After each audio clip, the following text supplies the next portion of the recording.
ਗੁਰੂ ਰੂਪ ਗੁਰੂ ਪਿਆਰੇ ਸਾਧ ਸੰਗਤ ਜੀ, ਵਾਹਿਗੁਰੂ ਜੀ ਕਾ ਖਾਲਸਾ, ਵਾਹਿਗੁਰੂ ਜੀ ਕੀ ਫਤਿਹ। ਸੋ ਮਹਾਰਾਜ ਨੇ ਕਿਰਪਾ ਕੀਤੀ, ਸਾਰੇ ਸੰਗਤ ਗੁਰਮੰਤਰ ਦ੍ਰਿੜ ਕਰ ਰਹੇ ਸੀ। ਮਹਾਰਾਜ ਨੇ ਸਾਨੂੰ ਗੁਰਬਾਣੀ ਵਿੱਚ ਸਮਝਾਇਆ ਹੋਇਆ, ਇਸ ਗੁਰਮੰਤਰ ਰਾਹੀਂ ਸਾਨੂੰ ਸੱਚੇ ਦਰਬਾਰ ਦੇ ਵਿੱਚ, ਸੱਚੇ ਮਹਿਲ ਦੇ ਵਿੱਚ ਸੁੱਖ ਮਿਲਦਾ ਹੈ। ਮਹਾਰਾਜ ਫਰਮਾਉਂਦੇ ਨੇ ਗੁਰਬਾਣੀ ਵਿੱਚ ਕਿ ਬੁਰਾ ਭਲਾ ਕਿਸੇ ਨੂੰ ਨਾ ਕਹੋ। ਆਪਣਾ ਜਿਹੜਾ ਹੰਕਾਰ ਆ, ਮਾਣ ਆ, ਉਹਨੂੰ ਹਉਮੈ ਨੂੰ ਤਿਆਗ ਕੇ ਪ੍ਰਮਾਤਮਾ ਦੇ ਚਰਨਾਂ ਨਾਲ ਜੁੜੋ। ਮਹਾਰਾਜ ਫਰਮਾਉਂਦੇ ਨੇ ਗੁਰਬਾਣੀ ਵਿੱਚ, ਬੁਰਾ ਭਲਾ ਕੋਈ ਨਾ ਕਹੀਜੈ, ਛੋੜ ਮਾਨ ਹਰ ਚਰਨ ਗਹੀਜੈ। ਕਹੋ ਨਾਨਕ ਗੁਰਮੰਤਰ ਚਿਤਾਰ, ਸੁਖ ਪਾਵੇ ਸਾਚੈ ਦਰਬਾਰ। ਮਹਾਰਾਜ ਸਾਨੂੰ ਸਮਝਾਉਂਦੇ ਨੇ ਕਿ ਬੁਰਾ ਭਲਾ ਕਿਸੇ ਨੂੰ ਨਾ ਕਹੋ। ਆਪਣੀ ਹਉਮੈ ਦਾ ਤਿਆਗ ਕਰਕੇ ਪ੍ਰਮਾਤਮਾ ਦੇ ਚਰਨਾਂ ਨਾਲ ਜੁੜੋ। ਚਰਨ ਪ੍ਰਮਾਤਮਾ ਦਾ ਉਹੀ ਹੈ ਜੋ ਨਾਮ ਹੈ ਅੰਤਰਗਤ ਚੱਲ ਰਿਹਾ ਸਹਿਜ ਵਿੱਚ। ਮਹਾਰਾਜ ਕਹਿੰਦੇ ਆ ਕਿ ਉੱਥੇ ਤੱਕ ਉਪਣ ਲਏ, ਗੁਰਮੰਤਰ ਨੂੰ ਚਿਤਾਰੋ, ਕਿ ਇਹਨੂੰ ਦ੍ਰਿੜ ਕਰੋ, ਇਹਨੂੰ ਯਾਦ ਕਰੋ। ਸੁਖ ਪਾਵੇ ਸਾਚਾ ਦਰਬਾਰ, ਕਹਿੰਦੇ ਫਿਰ ਤੁਹਾਨੂੰ ਸੱਚੇ ਦਰਬਾਰ ਦੇ ਵਿੱਚ ਸੁੱਖ ਮਿਲੂਗਾ। ਮਹਾਰਾਜ ਨੇ ਸਾਨੂੰ ਗੁਰਬਾਣੀ ਵਿੱਚ ਸਮਝਾਇਆ ਹੋਇਆ ਕਿ ਜੋ ਵੀ ਅਸੀਂ ਬੋਲਦੇ ਹਾਂ, ਜੋ ਵੀ ਅਸੀਂ ਕਰਮ ਕਰਦੇ ਹਾਂ ਸੰਸਾਰ ਵਿੱਚ, ਇਹਦਾ ਹਿਸਾਬ ਕਿਤਾਬ ਹੋਣਾ ਆ। ਅਤੇ ਮਹਾਰਾਜ ਨੇ ਦੱਸਿਆ ਹੋਇਆ ਕਿ ਇਹ ਜਿਹੜਾ ਹਿਸਾਬ ਕਿਤਾਬ, ਇਹ ਸਾਡਾ ਲੇਖਾ ਜਿਹੜਾ ਆ, ਇਹ ਸੱਚੇ ਦਰਬਾਰ ਦੇ ਵਿੱਚ ਹੁੰਦਾ ਆ। ਅਤੇ ਅਸੀਂ ਕੋਸ਼ਿਸ਼ ਕਰਨੀ ਹੁੰਦੀ ਹੈ ਕਿ ਉਹੀ ਬੋਲ ਬੋਲੀਏ, ਉਹੀ ਖਾਣਾ ਖਾਈਏ, ਉਹੀ ਰਾਹ 'ਤੇ ਤੁਰੀਏ, ਉਹੀ ਸੁਣੀਏ ਅਤੇ ਵੇਖੀਏ। ਉਹੀ ਸਾਜ਼ ਸਾਡੇ ਜਿਹੜੇ ਮਹਾਰਾਜ ਨੇ ਸਾਨੂੰ ਬਖਸ਼ੇ ਹੋਏ ਆ, ਉਸ ਜਗ੍ਹਾ ਲਾਈਏ ਜਿੱਥੇ ਸਾਡਾ ਮੁੱਖ ਉਜਲ ਹੋਊਗਾ ਦਰਬਾਰ ਦੇ ਵਿੱਚ, ਜਦੋਂ ਉੱਥੇ ਲਿਖਾ ਹੋਊਗਾ। ਮਹਾਰਾਜ ਕਹਿੰਦੇ ਆ, ਲੇਖੈ ਬੋਲਣ ਬੋਲਣਾ, ਲੇਖੈ ਖਾਣਾ ਖਾਓ, ਲੇਖੈ ਵਾਟ ਚਲਾਈਆ, ਲੇਖੈ ਸੁਣ ਵਿਖਾਓ, ਲੇਖੈ ਸਾਹ ਲਵਾਈਐ, ਪੜ੍ਹ ਕੇ ਪੁੱਛਣ ਜਾਓ। ਕਿ ਜੋ ਵੀ ਅਸੀਂ ਬੋਲਦੇ ਹਾਂ, ਖਾਂਦੇ ਹਾਂ, ਜਿਸ ਮਾਰਗ 'ਤੇ ਚੱਲਦੇ ਹਾਂ, ਇਹ ਹੁਣ ਭਾਵੇਂ ਅਸੀਂ ਦ੍ਰਿਸ਼ਟਮਾਨ ਵੀ ਅਸੀਂ ਕਰਮ ਕਰਦੇ ਹਾਂ, ਕਈ ਵਾਰੀ ਅਸੀਂ ਗਲਤ ਮਾਰਗ 'ਤੇ ਤੁਰਦੇ ਗਲਤ ਜਗ੍ਹਾ ਜਾਂਦੇ ਹਾਂ, ਜਾਂ ਕਈ ਵਾਰੀ ਅਸੀਂ ਗੁਰੂ ਘਰ ਜਾਂਦੇ ਹਾਂ। ਇਹ ਵੀ ਕਰਮ ਜਿਹੜਾ ਆ, ਇਹ ਅਸੀਂ ਕਰ ਰਹੇ ਹਾਂ। ਅਤੇ ਸੂਖਮ ਰੂਪ ਦੇ ਵਿੱਚ ਵੀ ਅਸੀਂ ਦੇਖ ਸਕਦੇ ਹਾਂ ਕਿ ਮਨ ਕਿਹੜੇ ਰਾਹ 'ਤੇ ਚੱਲਦਾ। ਕੀ ਇਹ ਲਿਵ ਦੇ ਰਾਹ 'ਤੇ ਚੱਲਦਾ ਆ? ਕੀ ਇਹ ਪੰਜਾਂ ਦੂਤਾਂ ਦਾ ਸੰਗ ਕਰਕੇ ਧਾਤ ਦੇ ਰਸਤੇ 'ਤੇ ਚੱਲਦਾ? ਇਹ ਸਾਰਾ ਲੇਖਾ ਹੋਣਾ ਹੈ। ਲੇਖਾ ਬੋਲਣ ਬੋਲਣਾ, ਲੇਖਾ ਖਾਣਾ ਖਾਓ, ਲੇਖਾ ਵਾਟ ਚਲਾਈਆ, ਲੇਖਾ ਸੁਣ ਵਿਖਾਓ, ਲੇਖਾ ਸਾਹ ਲਵਾਈਏ, ਪੜ੍ਹ ਕੇ ਪੁੱਛਣ ਜਾਓ। ਜੋ ਅਸੀਂ ਸੁਣਦੇ ਹਾਂ, ਵੇਖਦੇ ਹਾਂ, ਜਿੱਥੇ ਅਸੀਂ ਸਾਹ ਆਪਣਾ ਲਵਾਉਂਦੇ ਹਾਂ, ਮਨ ਜਿਹੜਾ ਆ, ਅੱਗੇ ਵੀ ਵਿਚਾਰ ਕੀਤੀ ਹੋਏ ਕਿ ਇਸ ਨੂੰ ਸਵਾਸ ਦਿੱਤੇ ਹੋਏ ਆ ਗਿਣ ਕੇ। ਅਤੇ ਮਹਾਰਾਜ ਕਹਿੰਦੇ ਆ, ਗਣ ਘਾਲੇ ਸਭ ਦਿਵਸ ਸਾਸ, ਨੇ ਬਡਨ ਘਟਨ ਤਿਲਸਾਰ। ਕਿ ਜਿੰਨੇ ਸਾਨੂੰ ਸਵਾਸ ਮਹਾਰਾਜ ਨੇ ਬਖਸ਼ੇ ਹੋਏ ਆ, ਉਹ ਗਿਣ ਕੇ ਸਾਨੂੰ ਦੇ ਦਿੱਤੇ ਆ ਇੱਥੇ ਸਾਨੂੰ ਭੇਜਣ ਤੋਂ ਪਹਿਲਾਂ। ਅਤੇ ਉਹ ਵਧਣੇ ਘਟਣੇ ਨਹੀਂ। ਉਹ ਸਮਾਂ ਸਾਡਾ ਇਸ ਸੰਸਾਰ ਵਿੱਚ ਸੀਮਤ ਆ। ਜਦੋਂ ਸਵਾਸ ਸਾਡੇ ਪੂਰੇ ਹੋ ਗਏ, ਸਾਨੂੰ ਇਹ ਸਰੀਰ ਜਿਹੜਾ ਆ ਛੱਡ ਕੇ ਜਾਣਾ ਪੈਣਾ। ਅਤੇ ਮਹਾਰਾਜ ਕਹਿੰਦੇ ਆ ਕਿ ਇੱਕ ਇੱਕ ਸਵਾਸ 'ਤੇ ਸਾਡਾ ਲੇਖਾ ਹੋਣਾ। ਸਾਰਾ ਪਤਾ ਲੱਗੂਗਾ ਸੱਚੇ ਦਰਬਾਰ ਦੇ ਵਿੱਚ ਕਿ ਕਿੰਨੇ ਕੁ ਸਵਾਸ ਅਸੀਂ ਖਰਚੇ, ਕਿੰਨੇ ਅਸੀਂ ਜਮ੍ਹਾਂ ਕੀਤੇ। ਉਹ 'ਤੇ ਫਿਰ ਸਾਡੇ 'ਤੇ ਫੈਸਲਾ ਹੁੰਦਾ। ਜੇਕਰ ਅਸੀਂ ਨਾਮ, ਹਰੀ ਦੇ ਨਾਮ ਦੇ ਨਾਲ ਅੰਤਰਗਤ ਜੁੜ ਜਾਂਦੇ ਹਾਂ, ਨਾਮ ਨਾਲ ਜੁੜ ਕੇ, ਨਾਮ ਵਿੱਚ ਸਮਾ ਕੇ ਸੱਚ ਨਾਲ ਅਭੇਦ ਹੋ ਜਾਂਦੇ ਹਾਂ, ਫਿਰ ਸਾਡਾ ਲੇਖਾ ਜੋਖਾ ਜਿਹੜਾ ਉਹ ਹੁੰਦਾ ਨਹੀਂ। ਜੇਕਰ ਅਸੀਂ ਉਸ ਨਾਮ ਤੱਕ ਨਹੀਂ ਉਪੜਦੇ, ਅਸੀਂ ਅਮਰ ਪਦਵੀ ਨੂੰ ਨਹੀਂ ਹਾਸਲ ਕਰਦੇ, ਤਾਂ ਫਿਰ ਸਾਨੂੰ ਇਹ ਲੇਖਾ ਜਿਹੜਾ ਇਹ ਦੇਣਾ ਹੀ ਪੈਣਾ। ਫਿਰ ਕਹਿੰਦੇ ਲੇਖਾ ਸਾਹ ਲਵਾਈ ਹੈ, ਪੜ੍ਹ ਕੇ ਪੁੱਛਣ ਜਾਓ। ਕਹਿੰਦੇ ਕਿ ਪੜ੍ਹੇ ਲਿਖੇ ਜਿਹੜੇ ਲੋਕ ਆ ਇੱਥੇ ਸੰਸਾਰ ਵਿੱਚ, ਸਕੋਲਰ ਜਿਹੜੇ ਆ, ਇਹਨਾਂ ਨੂੰ ਪੁੱਛਣ ਦੀ ਲੋੜ ਨਹੀਂ।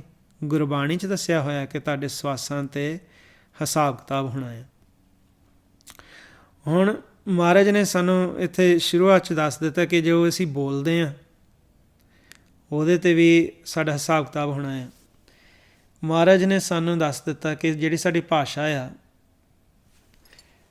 ਮਹਾਰਾਜ ਨੇ ਦੱਸਿਆ ਹੋਇਆ ਕਿ ਇਹ ਜਿਹੜੀ ਅਸੀਂ ਬਾਣੀ ਬੋਲਦੇ ਹਾਂ, ਭਾਸ਼ਾ ਜਿਹੜੀ ਅਸੀਂ ਬੋਲਦੇ ਹਾਂ, ਇਹਨੂੰ ਬਾਣੀ ਵੀ ਕਹਿ ਦਿੱਤਾ। ਗੁਰਬਾਣੀ ਵਿੱਚ 3 ਤਰ੍ਹਾਂ ਦੀ ਬਾਣੀ ਆ ਅਤੇ ਅਸੀਂ ਉਸ ਬਾਣੀ ਦਾ ਭੇਦ ਲੈਣਾ ਹੁੰਦਾ। ਮਹਾਰਾਜ ਨੇ ਸਾਨੂੰ ਸਮਝਾ ਦਿੱਤਾ ਕਿ ਬਾਣੀ ਨੂੰ ਅਸੀਂ ਬੁੱਝਣਾ ਆ। ਜਿਹੜਾ ਤ੍ਰਿਭਵਨ ਨੂੰ, ਤਿੰਨਾਂ ਭਵਨਾਂ ਨੂੰ ਅੰਡਰਸਟੈਂਡ ਕਰਦਾ, ਉਹਦੀ ਸੋਝੀ ਲੈ ਲੈਂਦਾ ਅਤੇ ਫਿਰ ਉਹ ਬਾਣੀ ਨੂੰ ਬੁੱਝਦਾ ਆ, ਉਹ ਸੱਚ ਵਿੱਚ ਸਮਾ ਸਕਦਾ। ਮਹਾਰਾਜ ਕਹਿੰਦੇ ਆ ਤ੍ਰਿਭਵਨ ਸੂਝੈ ਆਪ ਗਵਾਵੈ।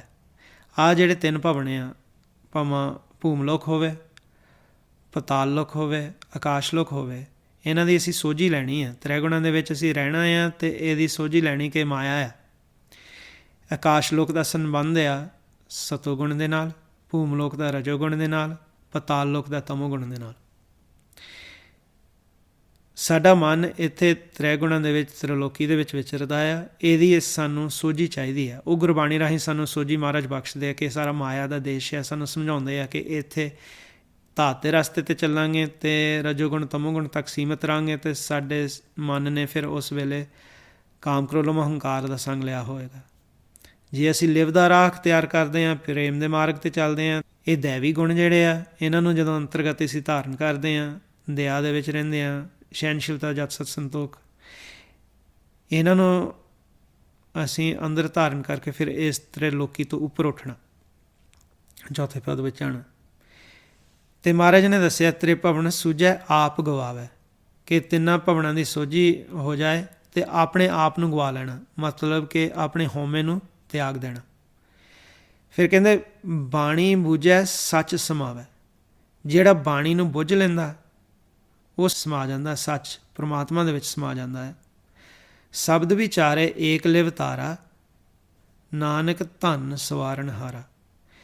ਜਿਹੜਾ ਸ਼ਬਦ ਦੀ ਵਿਚਾਰ ਫਿਰ ਕਰਦਾ ਆ ਅਤੇ ਉਹਨੇ ਇੱਕ ਲਿਵ ਲਾਈ ਹੋਈ ਆ ਪ੍ਰਮਾਤਮਾ ਦੇ ਨਾਲ। ਮਹਾਰਾਜ ਕਹਿੰਦੇ ਆ ਉਹਨੂੰ ਸਵਾਰਨਹਾਰਾ ਤਾਂ ਪ੍ਰਮਾਤਮਾ ਆਪ ਹੀ ਆ।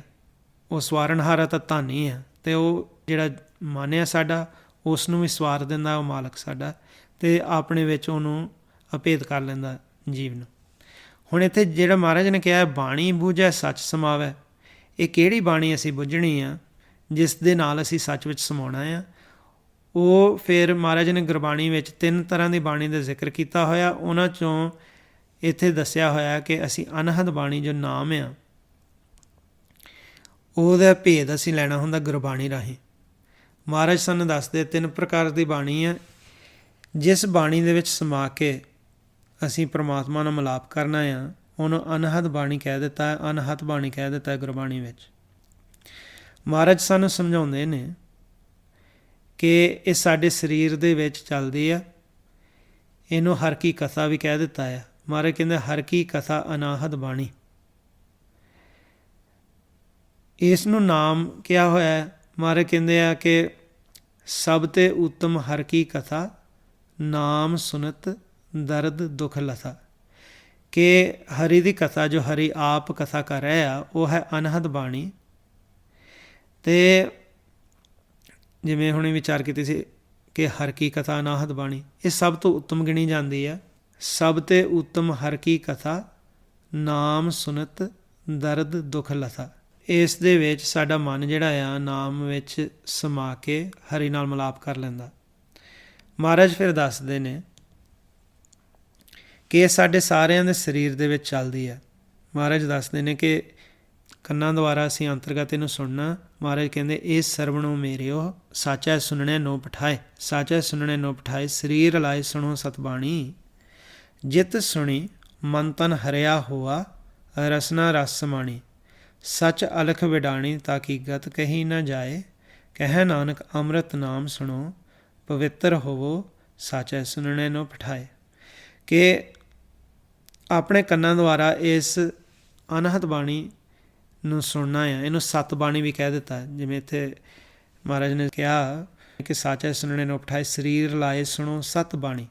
ਸਤ ਬਾਣੀ ਤਾਂ ਕਹਿ ਦਿੱਤਾ ਕਿ ਸੱਚ ਦੇ ਮੁਖ ਦੇ ਵਿੱਚੋਂ ਉਚਾਰਨ ਕੀਤੀ ਜਾਂਦੀ ਆ। ਜਿਵੇਂ ਸਹਿਜ ਧੁਨ ਆ, ਨਾਮ ਆ, ਜਿਹਨੂੰ ਮਹਾਰਾਜ ਕਹਿੰਦੇ ਤੇਰਾ ਮੁਖ ਸੁਹਾਵਾ ਜੀਓ ਸਹਿਜ ਧੁਨ ਬਾਣੀ, ਕਿ ਉਸ ਪ੍ਰਮਾਤਮਾ ਦੇ ਸੁੰਦਰ ਮੁਖ ਦੇ ਵਿੱਚੋਂ ਇਹ ਉਚਾਰਨ ਕੀਤੀ ਜਾ ਰਹੀ ਹੈ ਬਾਣੀ। ਮਹਾਰਾਜ ਕਹਿੰਦੇ ਆ ਕਿ ਇਹ ਅਨਹਦ ਆ, ਜਿਹਨੂੰ ਮਹਾਰਾਜ ਕਹਿੰਦੇ ਅਨਹਤ ਬਾਣੀ ਗੁਰ ਸ਼ਬਦ ਜਾਣੀ, ਹਰ ਨਾਮ ਹਰ ਰਸ ਭੋਗੋ। ਇਸ ਦੇ ਨਾਲ ਸਾਡੇ ਮਨ ਨੂੰ ਖੁਰਾਕ ਮਿਲਦੀ ਹੈ। ਜੋ ਸਾਡੇ ਮਨ ਦੀ ਖੁਰਾਕ ਆ ਅੰਮ੍ਰਿਤ ਰਸ, ਬ੍ਰਹਮ ਰਸ, ਹਰ ਰਸ, ਉਹ ਸਾਨੂੰ ਨਾਮ ਨੂੰ ਅੰਤਰਗਤ ਸੁਣਨ ਦੇ ਨਾਲ ਪ੍ਰਾਪਤ ਹੁੰਦੇ ਆ। ਜਿਹਨੂੰ ਮਹਾਰਾਜ ਕਹਿੰਦੇ ਆ ਕਿ ਅੰਮ੍ਰਿਤ ਨਾਮ ਨਿਧਾਨ ਹੈ ਮਿਲ ਪੀਵੋ ਭਾਈ, ਕਿ ਜਿਹੜਾ ਅੰਮ੍ਰਿਤ ਨਾਮ ਆ ਉਹ ਸਾਨੂੰ ਅੰਤਰਗਤ ਪ੍ਰਾਪਤ ਹੁੰਦਾ ਆ। ਅੰਮ੍ਰਿਤ ਸਾਨੂੰ ਅੰਦਰੋਂ ਪ੍ਰਾਪਤ ਹੁੰਦਾ ਹੈ ਜਦੋਂ ਅਸੀਂ ਨਾਮ ਦੇ ਨਾਲ ਜੁੜਦੇ ਹਾਂ। ਮਹਾਰਾਜ ਸਾਨੂੰ ਸਮਝਾਉਂਦੇ ਨੇ ਕਿ ਮਨ ਕਾ ਤੋਸਾ ਹਰ ਨਾਮ ਹੈ, ਹਿਰਦੈ ਰਖੋ ਸਮਾਲ, ਇਹੋ ਖਰਚ ਅਖੁੱਟ ਹੈ ਗੁਰਮੁਖ ਨਿਭੈ ਨਾਲ। ਉਸ ਨਾਮ ਦੇ ਵਿੱਚ ਸਾਨੂੰ ਫਿਰ ਬ੍ਰਹਮ ਰਸ, ਹਰ ਰਸ, ਨਾਮ ਰਸ, ਆਤਮ ਰਸ ਜਿਸ ਨੂੰ ਵੀ ਕਿਹਾ ਆ, ਉਹ ਸਾਨੂੰ ਪ੍ਰਾਪਤ ਹੁੰਦਾ। ਸਾਡਾ ਮਨ ਜਿਹੜਾ ਆ ਇਹ ਫਿਰ ਜਿੱਥੇ ਤ੍ਰੈ ਗੁਣਾਂ ਦੇ ਵਿੱਚ ਆ ਕੇ ਅਸੀਂ ਉਸ ਖੁਰਾਕ ਤੋਂ ਵਾਂਝੇ ਹੁੰਦੇ ਆ, ਸਾਡਾ ਮਨ ਜਿਹੜਾ ਕਮਜ਼ੋਰ ਹੋ ਜਾਂਦਾ, ਫੁਰਨਿਆਂ ਦੇ ਵਿੱਚ ਰਹਿੰਦਾ ਆ, ਟੈਨਸ਼ਨ ਵਿੱਚ, ਐਂਗਜ਼ਾਇਟੀ ਦੇ ਵਿੱਚ, ਸਟਰੈਸ ਵਿੱਚ ਰਹਿੰਦਾ ਆ। ਅਤੇ ਜਦੋਂ ਸਾਨੂੰ ਉਹ ਖੁਰਾਕ ਮਿਲਦੀ ਆ, ਸਾਡਾ ਮਨ ਜਿਹੜਾ ਹੈ ਬਲੀ ਹੋ ਜਾਂਦਾ। ਜਿਵੇਂ ਅਸੀਂ ਦ੍ਰਿਸ਼ਟਮਾਨ ਵਿੱਚ ਵੀ ਦੇਖਦੇ ਹਾਂ ਕਿ ਜੇ ਅਸੀਂ ਖੁਰਾਕ ਆਪਣੇ ਸਰੀਰ ਲਈ ਨਹੀਂ ਲੈਂਦੇ ਤਾਂ ਸਾਡਾ ਜਿਹੜਾ ਸਰੀਰ ਹੈ ਕਮਜ਼ੋਰ ਹੋ ਜਾਂਦਾ। ਪਰ ਜਦੋਂ ਅਸੀਂ ਜੋ 36 ਪ੍ਰਕਾਰ ਦਾ ਭੋਜਨ ਮਹਾਰਾਜ ਨੇ ਸਾਡੇ ਲਈ ਨਿਸ਼ਚਿਤ ਕੀਤਾ ਹੋਇਆ, ਉਸ ਨੂੰ ਅਸੀਂ ਗ੍ਰਹਿਣ ਕਰਦੇ ਹਾਂ ਅਤੇ ਸਾਡਾ ਜਿਹੜਾ ਸਰੀਰ ਹੈ ਬਲ ਪਕੜਦਾ ਹੈ, ਤਕੜਾ ਹੋ ਜਾਂਦਾ। ਇੱਦਾਂ ਹੀ ਸਾਡਾ ਮਨ ਜਦੋਂ ਉਸ ਨਾਮ ਤੋਂ ਵਾਂਝਾ ਆ, ਨਾਮ ਇਹਨੂੰ ਨਹੀਂ ਪ੍ਰਾਪਤ ਹੁੰਦਾ, ਨਾਮ ਨੂੰ ਨਹੀਂ ਸੁਣਦਾ, ਇਹਨੂੰ ਅੰਮ੍ਰਿਤ ਰਸ ਨਹੀਂ ਪ੍ਰਾਪਤ ਹੁੰਦਾ, ਹਰ ਰਸ ਨਹੀਂ ਮਿਲਦਾ, ਅਤੇ ਫਿਰ ਇਹ ਕਮਜ਼ੋਰ ਹੁੰਦਾ ਆ। ਜਦੋਂ ਉਸ ਨਾਮ ਦੇ ਨਾਲ ਜੁੜਦਾ ਆ, ਇਹਨੂੰ ਰਸ ਮਿਲਦਾ, ਫਿਰ ਸਾਡਾ ਜਿਹੜਾ ਮਨ ਆ ਸ਼ਾਂਤਮਈ ਹੋ ਜਾਂਦਾ ਆ, ਬਲੀ ਹੋ ਜਾਂਦਾ ਹੈ, ਤਕੜਾ ਹੋ ਜਾਂਦਾ। ਇਹ ਹੋਈ ਜਿਹਨੂੰ ਮਹਾਰਾਜ ਨੇ 3 ਬਾਣੀਆਂ ਦੇ ਜ਼ਿਕਰ ਕੀਤਾ ਗੁਰਬਾਣੀ ਦੇ ਵਿੱਚ। ਸਤ ਬਾਣੀ, ਅਨਹਦ ਬਾਣੀ ਵੀ ਇਹਨੂੰ ਕਹਿ ਦਿੱਤਾ, ਪਾਰ ਬ੍ਰਹਮ ਦੀ ਬਾਣੀ ਵੀ ਇਹਨੂੰ ਕਹਿ ਦਿੱਤਾ, ਇਹਨੂੰ ਪਰਾ ਬਾਣੀ ਵੀ ਕਿਹਾ ਹੋਇਆ ਹੈ। ਇੱਥੇ ਤੱਕ ਅਸੀਂ ਉੱਪੜਨਾ ਹੁੰਦਾ, ਇਹਦੇ ਵਿੱਚ ਸਮਾ ਕੇ ਫਿਰ ਸੱਚ ਦੇ ਨਾਲ ਸਦੀਵੀ ਅਸੀਂ ਅਭੇਦ ਹੋਣਾ। ਫਿਰ ਉਸੇ ਘਰ ਦੇ ਵਿੱਚ, ਨਿਜ ਘਰ ਦੇ ਵਿੱਚ, ਥਿਰ ਘਰ ਦੇ ਵਿੱਚ ਗੁਰਬਾਣੀ ਵਸਦੀ ਆ। ਗੁਰਬਾਣੀ ਜੋ ਉਚਾਰਨ ਕੀਤੀ ਉਹ ਹੈ ਨਿਜ ਘਰ ਦੇ ਵਿੱਚ ਉਹਦਾ ਵਾਸ ਆ। ਕੋਈ ਗੁਰਮੁਖ ਵਿਰਲਾ ਹੀ ਉਹਨੂੰ ਵਿਚਾਰਦਾ ਹੈ, ਜਿਹਨੂੰ ਮਹਾਰਾਜ ਕਹਿੰਦੇ ਬਾਣੀ ਬਿਰਲੋ ਵਿਚਾਰ ਸੀ, ਜੇ ਕੋਈ ਗੁਰਮੁਖ ਹੋਏ, ਇਹ ਬਾਣੀ ਮਹਾਂਪੁਰਖ ਕੀ ਨਿਜ ਘਰ ਵਾਸਾ ਹੋਏ। ਇਹਨੂੰ ਚੌਥੇ ਪਦ ਦਾ ਗਿਆਨ ਕਹਿ ਦਿੱਤਾ। ਇਸ ਦੇ ਨਾਲ ਜਦੋਂ ਸਾਡਾ ਮਨ ਜੁੜਦਾ ਆ, ਜਿਹੜੇ ਗੁਰਮੁਖ ਜਨ ਅਭਿਆਸੀ ਨੇ ਉਹਨਾਂ ਨੂੰ ਇਸ ਦੇ ਵਿੱਚੋਂ ਵੀ ਅੰਮ੍ਰਿਤ ਮਿਲਦਾ ਆ, ਅੰਮ੍ਰਿਤ ਪ੍ਰਾਪਤ ਕਰ ਲੈਂਦੇ ਆ। ਜਿਹਨੂੰ ਮਹਾਰਾਜ ਕਹਿੰਦੇ ਆ ਬਾਣੀ ਗੁਰੂ, ਗੁਰੂ ਹੈ ਬਾਣੀ, ਵਿੱਚ ਬਾਣੀ ਅੰਮ੍ਰਿਤ ਸਾਰੇ, ਗੁਰਬਾਣੀ ਕਹਿ ਸੇਵਕ ਜਨ ਮਾਨੈ, ਪ੍ਰਤੱਖ ਗੁਰੂ ਨਿਸਤਾਰੇ।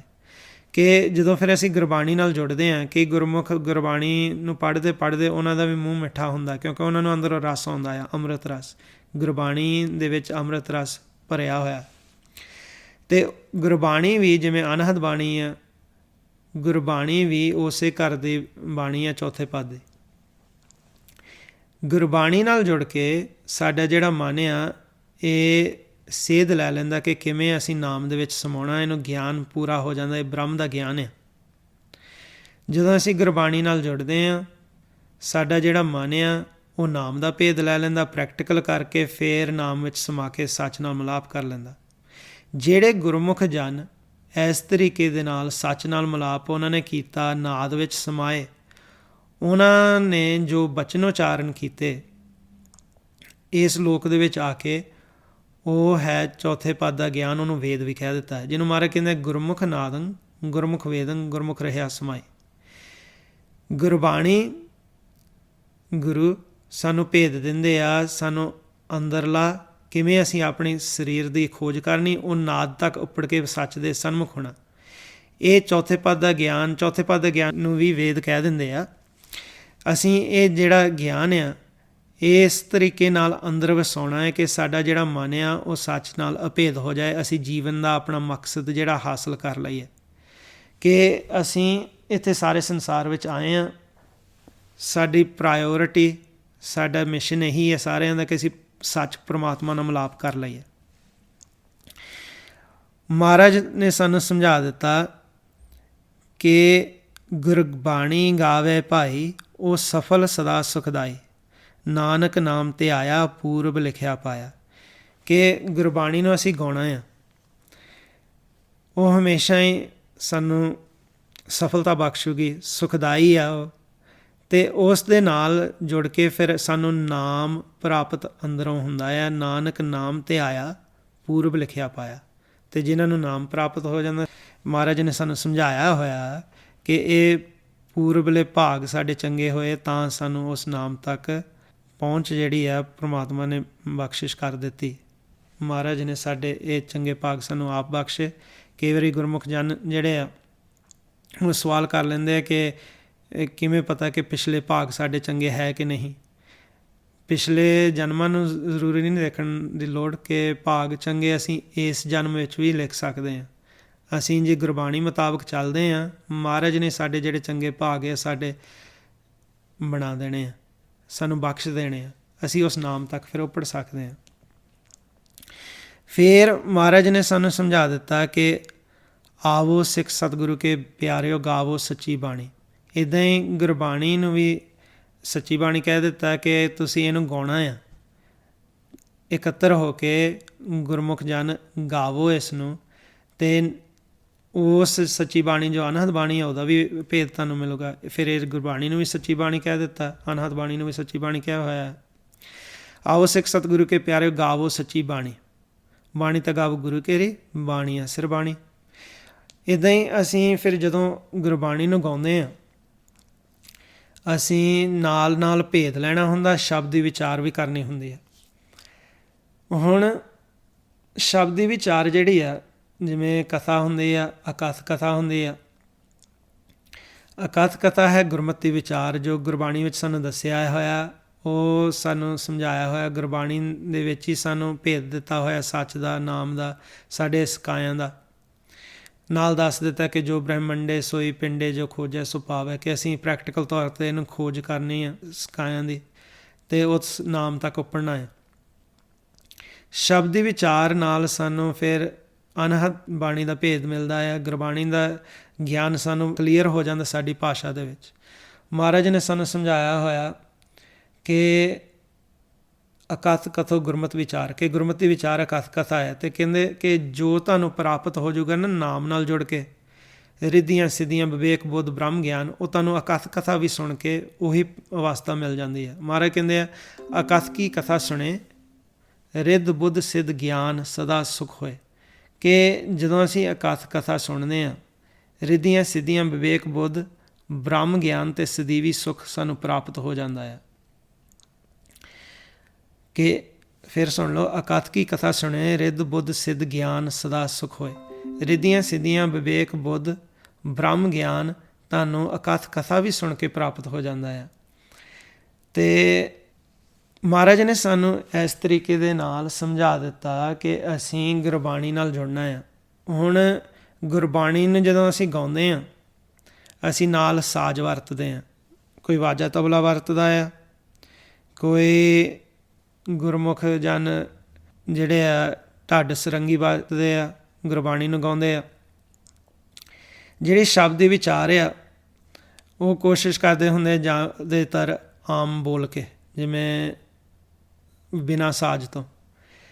ਹੁਣ ਜਦੋਂ ਅਸੀਂ ਧਿਆਨ ਲਾ ਲੈਂਦੇ ਹਾਂ ਸ਼ਬਦ ਦੇ ਵਿੱਚ ਇਸਤੇਮਾਲ ਕਰਕੇ ਸਾਜ਼ਾਂ ਦਾ, ਜਿਵੇਂ ਵਾਜਾ ਤਬਲਾ ਹੁੰਦਾ, ਕਈ ਗੁਰਮੁਖ ਜਨ ਉਹ ਪ੍ਰਮੁੱਖ ਰੱਖਦੇ ਆ ਸ਼ਬਦ ਨੂੰ, ਅਤੇ ਕਈ ਐਸੇ ਆ ਉਹ ਤਰਜ਼ਾਂ ਵੱਲ ਧਿਆਨ ਸਾਰਿਆਂ ਦਾ ਖਿੱਚ ਲੈਂਦੇ ਆ। ਜਿਵੇਂ ਕਿ ਕੋਈ ਅਲਾਪ ਕਰਦਾ ਹੁੰਦਾ ਵਾਜਾ ਵਜਾਉਂਦਾ, ਕਈ ਐਸੇ ਨੇ ਉਹ ਖਾਲੀ ਸੁਰਾਂ ਵਜਾ ਰਹੇ ਹੁੰਦੇ ਆ। ਜਦੋਂ ਸਾਡਾ ਮਨ ਸਿਰਫ ਸਾਜ਼ ਤੱਕ ਸੀਮਿਤ ਰਹਿ ਜਾਂਦਾ, ਉਦੋਂ ਸਾਡਾ ਮਨ ਜਿਹੜਾ ਉਸ ਵੇਲੇ ਸਵਾਸ ਸਤੋਗੁਣ 'ਤੇ ਖਰਚਣ ਲੱਗ ਪੈਂਦਾ। ਸਤੋਗੁਣ 'ਤੇ ਖਰਚਣ ਲੱਗ ਪੈਂਦਾ ਕੀ ਹੁੰਦਾ ਆ ਕਿ ਜਿਹੜਾ ਰਾਗ ਵਿਦਿਆ ਆ, ਇਹ ਸਤੋਗੁਣੀ ਹੁੰਦੀ ਹੈ। ਸਤੋਗੁਣ 'ਤੇ ਜਦੋਂ ਅਸੀਂ ਸਵਾਸ ਖਰਚਦੇ ਹਾਂ, ਸਾਡੇ ਚੌਥੇ ਪਦ ਵਿੱਚ ਜਿਹੜਾ ਧਿਆਨ ਨਹੀਂ ਜਾਂਦਾ, ਤਾਂ ਫਿਰ ਜਿਹੜੇ ਸਿਆਣੇ ਰਾਗੀ ਸਨ, ਕੀਰਤਨੀ ਸਨ, ਉਹ ਕਹਿੰਦੇ ਹੁੰਦੇ ਸੀ ਕਿ ਸ਼ਬਦ ਨੂੰ ਪ੍ਰਧਾਨਤਾ ਦੇਣੀ ਆ, ਕਿ ਸ਼ਬਦ ਦੇ ਨਾਲੋਂ ਸੁਰਤੀ ਕਿਸੇ ਦੀ ਟੁੱਟੇ ਨਾ, ਕਿ ਜੋ ਗੁਰਬਾਣੀ ਦਾ ਸ਼ਬਦ ਅਸੀਂ ਉਚਾਰਨ ਕਰ ਰਹੇ ਹਾਂ ਉਹਦੇ ਵਿੱਚ ਗੁਰਮੁਖਾਂ ਦਾ ਧਿਆਨ ਰਵੇ, ਨਾ ਕਿ ਸਾਡੇ ਸਾਜ਼ਾਂ ਵੱਲ। ਉਹ ਫਿਰ ਗੁਰਬਾਣੀ ਦੇ ਸ਼ਬਦ ਨੂੰ ਪ੍ਰਧਾਨਤਾ ਦਿੰਦੇ ਸੀ, ਪ੍ਰਮੁੱਖਤਾ ਦਿੰਦੇ ਸੀਗੇ ਕਿ ਅਗਲੇ ਦਾ ਧਿਆਨ ਗੁਰਬਾਣੀ ਨਾਲ ਜੁੜੇ। ਸਾਜ਼ਾਂ ਦਾ ਇਸਤੇਮਾਲ ਤਾਂ ਕਰੀਦਾ ਕਿਉਂਕਿ ਫਿਰ ਸਤੋਗੁਣ 'ਤੇ ਜਾ ਕੇ ਸਾਡਾ ਮਨ ਸਹਿਜ ਸੁਭਾਅ ਸ਼ਾਂਤ ਹੋ ਜਾਂਦਾ ਹੈ। ਕਈ ਲੋਕ ਅਲਾਪ ਕਰਦੇ ਆ, ਕੋਈ ਖਾਲੀ ਸੁਰਾਂ ਵਜਾਉਂਦਾ ਆ, ਅਤੇ ਉਹ ਕੀ ਹੁੰਦਾ ਕਿ ਕਈਆਂ ਦਾ ਧਿਆਨ ਫਿਰ ਸਿਰਫ ਸਤੋਗੁਣ ਤੱਕ ਸੀਮਿਤ ਰਹਿ ਜਾਂਦਾ। ਅਤੇ ਜਿੰਨੇ ਅਸੀਂ ਸਵਾਸ ਚੌਥੇ ਪਦ ਵਿੱਚ ਜਮ੍ਹਾਂ ਕਰਾਂਗੇ, ਉਹਨੇ ਖੁਰਾਕ ਸਾਨੂੰ ਆਪਣੀ ਮਿਲਣੀ ਆ, ਉਹਨਾਂ ਛੇਤੀ ਅਸੀਂ ਨਾਮ ਤੱਕ ਉੱਪੜ ਜਾਂਦੇ ਹਾਂ, ਉਹਨਾਂ ਛੇਤੀ ਸਾਨੂੰ ਬ੍ਰਹਮ ਰਸ, ਹਰ ਰਸ ਮਿਲਦਾ ਅੰਦਰੋਂ। ਅਤੇ ਜੇਕਰ ਅਸੀਂ ਸਵਾਸ ਤ੍ਰਿਲੋਕੀ ਦੇ ਵਿੱਚ ਹੀ ਜਮ੍ਹਾਂ ਕਰੀ ਜਾਂਦੇ, ਸਤੋਗੁਣ ਤੱਕ ਹੀ ਭਾਵਾਂ, ਉਹ ਫਿਰ ਸਾਨੂੰ ਉਹ ਫਲ ਜਿਹੜਾ ਆ ਉਨੀ ਛੇਤੀ ਮਿਲਦਾ ਨਹੀਂ। ਤਾਂ ਕਈ ਗੁਰਮੁਖ ਇੱਕ ਹੱਥ ਦਾ ਅੰਗੂਠਾ ਲੈ ਕੇ ਆਪਣੇ ਪਰਲੇ ਹੱਥ ਦੀ ਨਬਜ਼ 'ਤੇ ਰੱਖ ਕੇ ਉਹ ਗੁਰਮੰਤਰ ਦਾ ਅਭਿਆਸ ਨਾਲ ਨਾਲ ਕਰੀ ਜਾਂਦੇ, ਕਿ ਜਿੱਥੇ ਜਾ ਕੇ ਸਾਜ਼ ਜਿਹੜੇ ਖਾਲੀ ਵੱਜਣਗੇ ਜਾਂ ਜਿੱਥੇ ਕੋਈ ਅਲਾਪ ਕਰ ਰਿਹਾ ਆ, ਕਿ ਮੇਰਾ ਧਿਆਨ ਸਾਜ਼ਾਂ ਵੱਲ ਨਾ ਚਲੇ ਜਾਏ, ਉਹ ਨਾਲ ਨਾਲ ਥੋੜ੍ਹਾ ਥੋੜ੍ਹਾ ਗੁਰਮੰਤਰ ਦਾ ਅਭਿਆਸ ਕਰੀ ਜਾਂਦੇ ਆ ਆਪਣੀ ਨਬਜ਼ ਦੇ ਨਾਲ।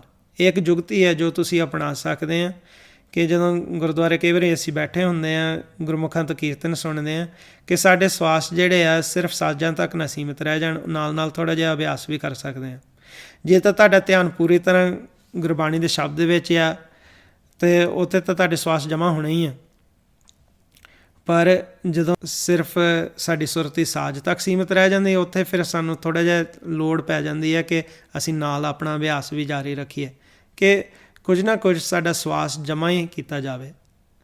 ਜਦੋਂ ਗੁਰਬਾਣੀ ਦੀ ਵਿਚਾਰ ਹੁੰਦੀ ਆ, ਉਹ ਫਿਰ ਘੱਟ ਹੀ ਸਾਜ਼ਾਂ ਨਾਲ ਕੀਤੀ ਜਾਂਦੀ ਆ, ਉਹ ਇਸ ਤਰੀਕੇ ਨਾਲ ਕੀਤੀ ਜਾਂਦੀ ਸ਼ਬਦ ਦੀ ਵਿਚਾਰ ਜਿਹੜੀ ਆ ਕਿ ਉਹ ਸਾਡੀ ਭਾਸ਼ਾ ਦੇ ਵਿੱਚ ਹੁੰਦੀ ਹੈ। ਅਤੇ ਮਹਾਰਾਜ ਕਹਿੰਦੇ ਆ ਕਿ ਸ਼ਬਦ ਦੀ ਵਿਚਾਰ ਵੀ ਚੌਥੇ ਪਦ ਦੇ ਵਿੱਚ ਸਾਡੇ ਸਵਾਸ ਸਫਲ ਕਰਾਉਂਦੀ ਆ, ਸਾਡੇ ਸਵਾਸ ਉੱਥੇ ਜਮ੍ਹਾਂ ਹੁੰਦੇ ਆ, ਜਿਹਨੂੰ ਮਹਾਰਾਜ ਕਹਿੰਦੇ ਆ ਮਨ ਤਨ ਧੋਵੈ ਸ਼ਬਦ ਵਿਚਾਰੇ, ਕਿ ਜਿਹੜਾ ਮਨ ਆ ਸਾਡਾ, ਸਰੀਰ ਜਿਹੜਾ ਸਾਡੇ ਮਨ ਦਾ, ਉਹ ਸਾਰਾ ਧੋਤਾ ਜਾਂਦਾ ਆ ਜਦੋਂ ਸ਼ਬਦ ਦੀ ਵਿਚਾਰ ਕਰਦੇ ਹਾਂ। ਉਹ ਫਿਰ ਜ਼ਿਆਦਾਤਰ ਉਸ ਵੇਲੇ ਸਾਜ਼ਾਂ ਦਾ ਇਸਤੇਮਾਲ ਨਹੀਂ ਕੀਤਾ ਜਾਂਦਾ। ਇਹ ਹੋ ਗਏ, ਕਵਰ ਕਰ ਲਿਆ ਕਿ ਸੱਚੀ ਬਾਣੀ, ਅਨਹਦ ਬਾਣੀ ਅਤੇ ਗੁਰਬਾਣੀ। ਇਹ ਕਵਰ ਹੋ ਗਏ ਦੋ ਤਰ੍ਹਾਂ ਦੀ ਜਿਹੜੀ ਬਾਣੀ ਆ। ਅਤੇ ਤੀਜੀ ਫਿਰ ਉਹ ਹੈ ਕੱਚੀ ਬਾਣੀ। ਕੱਚੀ ਬਾਣੀ ਉਹ ਆ ਜੋ ਅਸੀਂ ਤ੍ਰੈਗੁਣਾਂ ਦੇ ਵਿੱਚ ਬੋਲਦੇ ਹਾਂ, ਭਾਵੇਂ ਸਤੋਗੁਣ 'ਤੇ ਹੋਵੇ, ਭਾਵੇਂ ਰਜੋਗੁਣ 'ਤੇ ਹੋਵੇ ਜਾਂ ਤਮੋਗੁਣ 'ਤੇ ਹੋਵੇ। ਮਹਾਰਾਜ ਨੇ ਸਾਨੂੰ ਸਮਝਾ ਦਿੱਤਾ ਕਿ ਇਹ ਜਿਹੜੀ ਬਾਣੀ ਅਸੀਂ ਤ੍ਰੈਗੁਣਾਂ ਦੇ ਵਿੱਚ ਬੋਲਦੇ ਹਾਂ, ਉਹ ਭਾਵੇਂ ਸਤੋਗੁਣੀ ਹੋਵੇ, ਇਹ ਸਾਡੇ ਤ੍ਰਿਲੋਕੀ ਦੇ ਵਿੱਚ ਹੀ ਸਵਾਸ ਜਮ੍ਹਾਂ ਹੁੰਦੇ ਆ। ਇਹ ਪੌਣ ਪਾਣੀ ਵਸੰਤਰ ਤੱਕ ਅਸੀਂ ਸੀਮਿਤ ਰਹਿੰਦੇ ਹਾਂ। ਹੁਣ ਮਹਾਰਾਜ ਕਹਿੰਦੇ ਆ ਕਿ ਜਿੰਨੀ ਵੀ ਸਾਡੀ ਭਾਸ਼ਾ ਬਣਦੀ ਹੈ ਨਾ, ਉਹ ਬਣਦੀ ਹੈ ਜਦੋਂ ਪੌਣ ਪਾਣੀ ਵਸੰਤਰ ਇੱਥੇ ਸਾਡੇ ਕੰਠ 'ਤੇ ਇਕੱਠੇ ਹੁੰਦੇ ਆ, ਸਾਡੇ ਜਿੱਥੇ ਵੋਇਸ ਬਾਕਸ ਆ, ਉਹ ਤੋਂ ਫਿਰ ਸਾਡੀ ਆਵਾਜ਼ ਪ੍ਰਗਟ ਹੁੰਦੀ ਹੈ, ਜਿਹਨੂੰ ਮਹਾਰਾਜ ਕਹਿੰਦੇ ਅਗਨ ਬਿੰਬ ਪਵਨੈ ਕੀ ਬਾਣੀ ਤੀਨ ਨਾਮ ਕੇ ਦਾਸਾ, ਕਿ ਪੌਣ ਪਾਣੀ ਵਸੰਤਰ ਇਹਦੀ ਅਸੀਂ ਭਾਸ਼ਾ ਬੋਲਦੇ ਹਾਂ। ਅਗਨ ਬਿੰਬ ਪਵਨੈ ਕੀ ਬਾਣੀ ਤੀਨ ਨਾਮ ਕੇ ਦਾਸਾ, ਇਹ ਨਾਮ ਦੇ ਮਤਹਿਤ ਆ, ਅਰਥਾਤ ਕਿ ਨਾਮ ਇਹਨਾਂ ਤੋਂ ਉੱਪਰ ਆ। ਗੁਰਬਾਣੀ ਅਤੇ ਅਨਹਦ ਬਾਣੀ, ਉਹਨਾਂ ਦਾ ਸੰਬੰਧ ਹੈ ਨਾਮ ਦੇ ਨਾਲ। ਅਨਹਦ ਬਾਣੀ ਨੂੰ ਵੀ ਨਾਮ ਕਹਿ ਦਿੱਤਾ ਹੈ, ਗੁਰਬਾਣੀ ਉਸ ਨਾਮ ਕਾਰਨ ਹੀ ਪ੍ਰਗਟ ਹੁੰਦੀ ਹੈ ਸੰਸਾਰ ਵਿੱਚ, ਜਿਹਨੂੰ ਮਹਾਰਾਜ ਕਹਿੰਦੇ ਆ ਜੈਸੀ ਮੈਂ ਆਵੈ ਖਸਮ ਕੀ ਬਾਣੀ ਤੈਸੜਾ ਕਰੀ ਗਿਆਨ ਵੇ ਲਾ ਲਓ, ਕਿ ਗਿਆਨ ਦੇ ਰੂਪ ਦੇ ਵਿੱਚ ਗੁਰਬਾਣੀ ਪ੍ਰਗਟ ਹੁੰਦੀ ਹੈ, ਜਿਉਂ-ਜਿਉਂ ਪ੍ਰਮਾਤਮਾ ਅੰਦਰ ਆਪਣੀ ਬਾਣੀ ਸੁਣਾ ਰਿਹਾ ਆ, ਅਨਹਦ ਬਾਣੀ ਜਿਹਨੂੰ ਕਹਿ ਦਿੱਤਾ ਆ। ਅਤੇ ਇਹੀ ਫਿਰ ਬਾਣੀ ਜਿਹੜੀ ਆ ਸਤਿਗੁਰ ਦੇ ਮੁਖ 'ਚੋਂ ਜਦੋਂ ਨਿਕਲਦੀ ਆ, ਜਿਹੜੀ ਗੁਰਬਾਣੀ ਆ, ਮਹਾਰਾਜ ਕਹਿੰਦੇ ਆ ਕਿ ਇਹ ਪ੍ਰਮਾਤਮਾ ਆਪ ਹੀ ਗੁਰਮੁਖਾਂ ਦੇ ਮੂੰਹਾਂ 'ਚੋਂ ਕਢਾਉਂਦੇ ਆ। ਜੋ ਬਾਣੀ ਸਾਡੀ ਭਾਸ਼ਾ ਦੇ ਵਿੱਚ ਗੁਰਬਾਣੀ ਹੈ, ਜਿਹਨੂੰ ਮਹਾਰਾਜ ਕਹਿੰਦੇ ਸਤਿਗੁਰ ਕੀ ਬਾਣੀ ਸਤ ਸਰੂਪ ਹੈ ਗੁਰਬਾਣੀ ਬਣੀ ਹੈ। ਫਿਰ ਮਹਾਰਾਜ ਦੱਸਦੇ ਆ ਸਤਿਗੁਰ ਕੀ ਬਾਣੀ ਸਤ ਸਤ ਕਰ ਜਾਣੋ ਗੁਰ ਸਿੱਖੋ, ਹਰ ਕਰਤਾ ਆਪ ਮੂੰਹੋਂ ਕਢਾਏ, ਕਿ ਪ੍ਰਮਾਤਮਾ ਗੁਰਮੁਖਾਂ ਦੇ ਮੂੰਹ 'ਚੋਂ ਆਪ ਹੀ ਗੁਰਬਾਣੀ ਕਢਾਉਂਦੇ ਆ। ਜੋ ਭਗਤਾਂ ਨੇ, ਗੁਰੂ ਸਾਹਿਬਾਨ ਨੇ, ਗੁਰਮੁਖਾਂ ਨੇ ਸਾਨੂੰ ਇੱਥੇ ਆਪਣੀ ਇਸ ਤ੍ਰਿਲੋਕੀ ਦੇ ਵਿੱਚ ਆ ਕੇ ਗਿਆਨ ਸਾਨੂੰ ਦਿੱਤਾ ਗੁਰਬਾਣੀ ਦੇ ਰੂਪ ਦੇ ਵਿੱਚ, ਉਹ ਮਹਾਰਾਜ ਆਪ ਹੀ ਪ੍ਰਮਾਤਮਾ ਕਢਾਉਂਦੇ ਆ ਉਹਨਾਂ ਦੇ ਮੁਖ ਤੋਂ ਇਹ ਬਾਣੀ। ਗੁਰਬਾਣੀ ਅਤੇ ਅਨਹਦ ਬਾਣੀ ਉਹਨਾਂ 'ਚ ਮਿਲਦਾ ਰਸ, ਕਿਉਂਕਿ ਉਹ ਚੌਥੇ ਪਦ ਦੀ ਬਾਣੀ ਹੈ। ਉਹਦੇ ਨਾਲ ਜਦੋਂ ਵੀ ਜੁੜਾਂਗੇ ਸਾਡੇ ਸਵਾਸ ਜਮ੍ਹਾਂ ਹੋਣਗੇ। ਜਿਹੜੀ ਕੱਚੀ ਬਾਣੀ ਆ ਉਹ ਭਾਵੇਂ ਸਤੋਗੁਣ 'ਤੇ ਹੋਵੇ, ਰਜੋਗੁਣ 'ਤੇ ਹੋਵੇ, ਤਮੋਗੁਣ 'ਤੇ ਹੋਵੇ, ਉਹ ਸਾਡੇ ਸਵਾਸ ਜਿਹੜੇ ਖਰਚੇ ਜਾਂਦੇ ਆ, ਉਹ 'ਚ ਰਸ ਨਹੀਂ ਮਿਲਣਾ। ਉਂਝ ਕਈ ਵਾਰੀ ਹੁੰਦਾ ਆ ਕਿ ਅਸੀਂ ਬਾਣੀ ਜਦੋਂ ਇੱਦਾਂ ਸੁਣਦੇ ਹਾਂ, ਕੱਚੀ ਬਾਣੀ ਜਿਹੜੀ ਆ ਇੱਦਾਂ ਕੋਈ ਬੋਲਦਾ ਆ ਸਤੋਗੁਣ 'ਤੇ, ਕਈ ਕਵਿਤਾਵਾਂ ਬੋਲਦੇ ਆ, ਕੋਈ ਧਾਰਮਿਕ ਕਵਿਤਾ ਬੋਲਦਾ ਆ, ਉਹ ਸਾਨੂੰ ਉਤਸ਼ਾਹ ਹੋ ਜਾਂਦਾ ਆ ਇਸ ਮਾਰਗ 'ਤੇ ਚੱਲਣ ਲਈ। ਕਈ ਵਾਰੀ ਕੀ ਹੁੰਦਾ ਹੈ ਕਿ ਇਤਿਹਾਸ ਸਾਨੂੰ ਸੁਣਾਇਆ ਜਾਂਦਾ ਜਿੱਦਾਂ ਢਾਡੀ ਵਾਰਾਂ ਦੇ ਵਿੱਚ, ਅਤੇ ਗੁਰੂ ਘਰ ਦੇ ਵਿੱਚ ਕੱਚੀ ਬਾਣੀ ਇਤਿਹਾਸ ਸੁਣਾਉਣ ਨੂੰ ਪ੍ਰਵਾਨ ਆ। ਇੱਕ ਵਾਰੀ ਕੀ ਹੋਇਆ ਸੀਗਾ ਕਿ ਜਦੋਂ ਪਿਤਾ ਜੀ ਹੁਣੀ ਭਾਈ ਸੇਵਾ ਸਿੰਘ ਜੀ ਧਰਮਾਲਾ, ਉਹ ਮੇਰੇ ਸਹੁਰਾ ਸਾਹਿਬ ਆ ਜਿਹਨਾਂ ਨੂੰ ਨਹੀਂ ਪਤਾ, ਜਦੋਂ ਸਾਰਾ ਪਰਿਵਾਰ ਅਬੋਹਰ ਤੋਂ ਮੂਵ ਹੋਇਆ ਸੀ ਮੋਗੇ, ਅਤੇ ਮੇਰੇ ਮਨ 'ਚ ਸਵਾਲ ਇੱਕ ਆਇਆ ਸੀਗਾ, ਕਿਉਂਕਿ ਉੱਥੇ ਜਦੋਂ ਸਮਾਗਮ ਚੱਲੇ ਸੀਗੇ ਪਹਿਲੀ ਵਾਰੀ ਮੋਗੇ ਉੱਥੇ ਘਰੇ, ਅਤੇ ਕਈਆਂ ਨੇ ਕਵਿਤਾਵਾਂ ਗਾਈਆਂ, ਢਾਡੀ ਵੀ ਆਏ, ਅਤੇ ਇੱਕ ਗੁਰਮੁਖਾਂ ਨੇ ਐਸੀ ਕੋਈ ਕਵਿਤਾ ਗਾਈ ਸੀ ਜਿਸ ਦੇ ਵਿੱਚ ਇਤਿਹਾਸ ਮੈਨੂੰ ਠੀਕ ਨਾ ਲੱਗਿਆ, ਅਤੇ ਮੈਂ ਪਿਤਾ ਜੀ ਨੂੰ ਜਾ ਕੇ ਬੇਨਤੀ ਕੀਤੀ ਸੀਗੀ। ਅਸੀਂ ਡਰਾਇੰਗ ਰੂਮ ਦੇ ਵਿੱਚ ਬੈਠੇ, ਮੈਨੂੰ ਅਜੇ ਵੀ ਚੇਤੇ ਆ ਕਿ ਪਿਤਾ ਜੀ ਨੇ ਇਹ ਬੇਨਤੀ ਕੀਤੀ ਕਿ ਪਿਤਾ ਜੀ ਕਿ ਇਹ ਜਿਹੜੇ ਕਵਿਤਾਵਾਂ ਸੁਣਾਉਂਦੇ ਇਹ ਕੱਚੀ ਬਾਣੀ ਨਹੀਂ, ਅਤੇ ਪਿਤਾ ਜੀ ਕਿਹਾ ਕਿ ਆਹੋ ਇਹ ਕੱਚੀ ਬਾਣੀ ਆ। ਅਤੇ ਉਹਨਾਂ ਨੇ ਦੱਸਿਆ ਸੀਗਾ ਕਿ ਇਹ ਜਿਹੜੀ ਕੱਚੀ ਬਾਣੀ ਆ ਇਹ ਇਤਿਹਾਸ ਸੁਣਾਉਣ ਲਈ ਗੁਰੂ ਘਰ ਦੇ ਵਿੱਚ ਪ੍ਰਵਾਨ ਆ। ਜਦੋਂ ਗੁਰੂ ਹਰਗੋਬਿੰਦ ਸਾਹਿਬ ਜੀ ਨੇ ਗੁਰਮੁਖਾਂ ਨੂੰ ਵੀਰ ਰਸ ਦਿਵਾਉਣ ਲਈ ਢਾਡੀ ਪਰੰਪਰਾ ਸ਼ੁਰੂ ਕੀਤੀ, ਵੀਰਤਾ ਦੀਆਂ ਵਾਰਾਂ ਗਾਈਆਂ ਜਾਂਦੀਆਂ, ਯੋਧਿਆਂ ਦੇ ਪ੍ਰਸੰਗ ਦੱਸੇ ਜਾਂਦੇ ਆ ਸਾਨੂੰ, ਉਹ ਹੈ ਕਿ ਸਾਨੂੰ ਵੀਰ ਰਸ ਦਿਵਾਉਣ ਲਈ, ਸਾਨੂੰ ਆਪਣਾ ਇਤਿਹਾਸ ਯਾਦ ਕਰਵਾਉਣ ਲਈ। ਉਹ ਆ ਜਾਂਦਾ ਸਤੋਗੁਣ 'ਤੇ। ਤਾਂ ਹੀ ਕਈ ਵਾਰੀ ਅਸੀਂ ਜਦੋਂ ਇੱਦਾਂ ਢਾਡੀ ਵਾਰਾਂ ਵੀ ਸੁਣਦੇ ਹਾਂ, ਜੇ ਜੁਗਤੀ ਅਪਣਾ ਲਈਏ ਜਿੱਥੇ ਅਸੀਂ ਆਪਣੀ ਨਬਜ਼ ਦੇ ਨਾਲ ਨਾਲ ਗੁਰਮੰਤਰ ਦਾ ਅਭਿਆਸ ਕਰਦੇ ਹਾਂ, ਜੇ ਅਸੀਂ ਢਾਡੀ ਵਾਰਾਂ ਵੀ ਸੁਣਦੇ ਹਾਂ, ਸਾਡਾ ਕਮ ਸੇ ਕਮ ਜਿੰਨਾ ਧਿਆਨ ਗੁਰਮੰਤਰ ਵੱਲ ਨੂੰ ਜਾਊਗਾ, ਥੋੜ੍ਹਾ ਥੋੜ੍ਹਾ ਸਾਡਾ ਸਵਾਸ ਉਹ ਜਮ੍ਹਾਂ ਹੋਈ ਜਾਊਗਾ। ਹੁਣ ਬਾਣੀ ਜਿਹੜੀ ਆ ਕੱਚੀ ਬਾਣੀ, ਕੋਈ ਕੁਛ ਕਈ ਵਾਰੀ ਕੋਈ ਧਾਰਨਾ ਬੋਲਦਾ ਹੁੰਦਾ, ਕੋਈ ਕਵਿਤਾ ਧਾਰਮਿਕ ਸੁਣਾਉਂਦੇ ਹੁੰਦੇ ਆ, ਅਤੇ ਉਹ ਸਤੋਗੁਣ ਤੱਕ ਅਸੀਂ ਸੀਮਿਤ ਰਹਿ ਜਾਣਾ। ਜੇ ਉੱਥੇ ਤੱਕ ਅਸੀਂ ਸੁਣਦੇ ਹਾਂ ਤਾਂ ਨਾਲ ਆਪਣਾ ਅਭਿਆਸ ਕਰਨਾ ਜ਼ਰੂਰੀ ਆ। ਗੁਰਬਾਣੀ ਅਤੇ ਅਨਹਦ ਬਾਣੀ ਦੇ ਨਾਲ ਜੁੜ ਕੇ ਤਾਂ ਸਾਨੂੰ ਆਪਣੀ ਖੁਰਾਕ ਮਿਲਣੀ ਹੈ, ਪਰ ਜਦੋਂ ਅਸੀਂ ਬਾਣੀ ਸੁਣਾਂਗੇ ਤ੍ਰਿਲੋਕੀ ਦੀ, ਤ੍ਰੈਗੁਣਾਂ ਦੀ, ਸਾਡੇ ਸਵਾਸ ਇੱਥੇ ਹੀ ਜਮ੍ਹਾਂ ਹੋਣੇ ਆ ਤ੍ਰੈਗੁਣਾਂ ਦੇ ਵਿੱਚ। ਤ੍ਰੈਗੁਣਾਂ ਦੇ ਵਿੱਚ ਜਦੋਂ ਸਾਡੇ ਸਵਾਸ ਜਮ੍ਹਾਂ ਹੁੰਦੇ ਆ ਅਤੇ ਫਿਰ ਅਸੀਂ ਇੱਥੇ ਤੱਕ ਸੀਮਿਤ ਰਹਿ ਜਾਣਾ ਜੇ ਇੱਥੇ ਅਸੀਂ ਸੁਣੀਏ। ਹੁਣ ਜਦੋਂ ਅਸੀਂ ਅਭਿਆਸ ਕਰਦੇ ਹਾਂ, ਅਸੀਂ ਕੋਸ਼ਿਸ਼ ਕਰਨੀ ਹੁੰਦੀ ਹੈ ਕਿ ਇਸ ਮਾਰਗ 'ਤੇ ਚੱਲਦੇ ਹਾਂ ਵੱਧ ਤੋਂ ਵੱਧ ਸਾਡੇ ਸਵਾਸ ਜਮ੍ਹਾਂ ਹੋਣ। ਤ੍ਰੈਗੁਣਾਂ ਦੇ ਵਿੱਚ ਭਾਵੇਂ ਸਤੋਗੁਣ ਤੱਕ ਅਸੀਂ ਖਰਚੀ ਜਾਂਦੇ ਹਾਂ ਸਵਾਸ, ਜੇ ਅਸੀਂ ਜ਼ਿਆਦਾ ਇੱਥੇ ਖਰਚ ਦਿੱਤੇ ਸਤੋਗੁਣ 'ਤੇ ਆ ਕੇ ਕਿ ਸਾਨੂੰ ਕੋਈ ਧਾਰਨਾ ਸੁਣਾਉਂਦਾ ਆ ਜਾਂ ਕੋਈ ਅਸੀਂ ਕਵਿਤਾ ਸੁਣਦੇ ਹਾਂ, ਉਹ ਸਾਡੇ ਜਿਹੜੇ ਮਨ ਆ ਉਹ ਇੱਥੇ ਤ੍ਰਿਲੋਕੀ ਤੱਕ ਸੀਮਿਤ ਰਹਿਣਗੇ।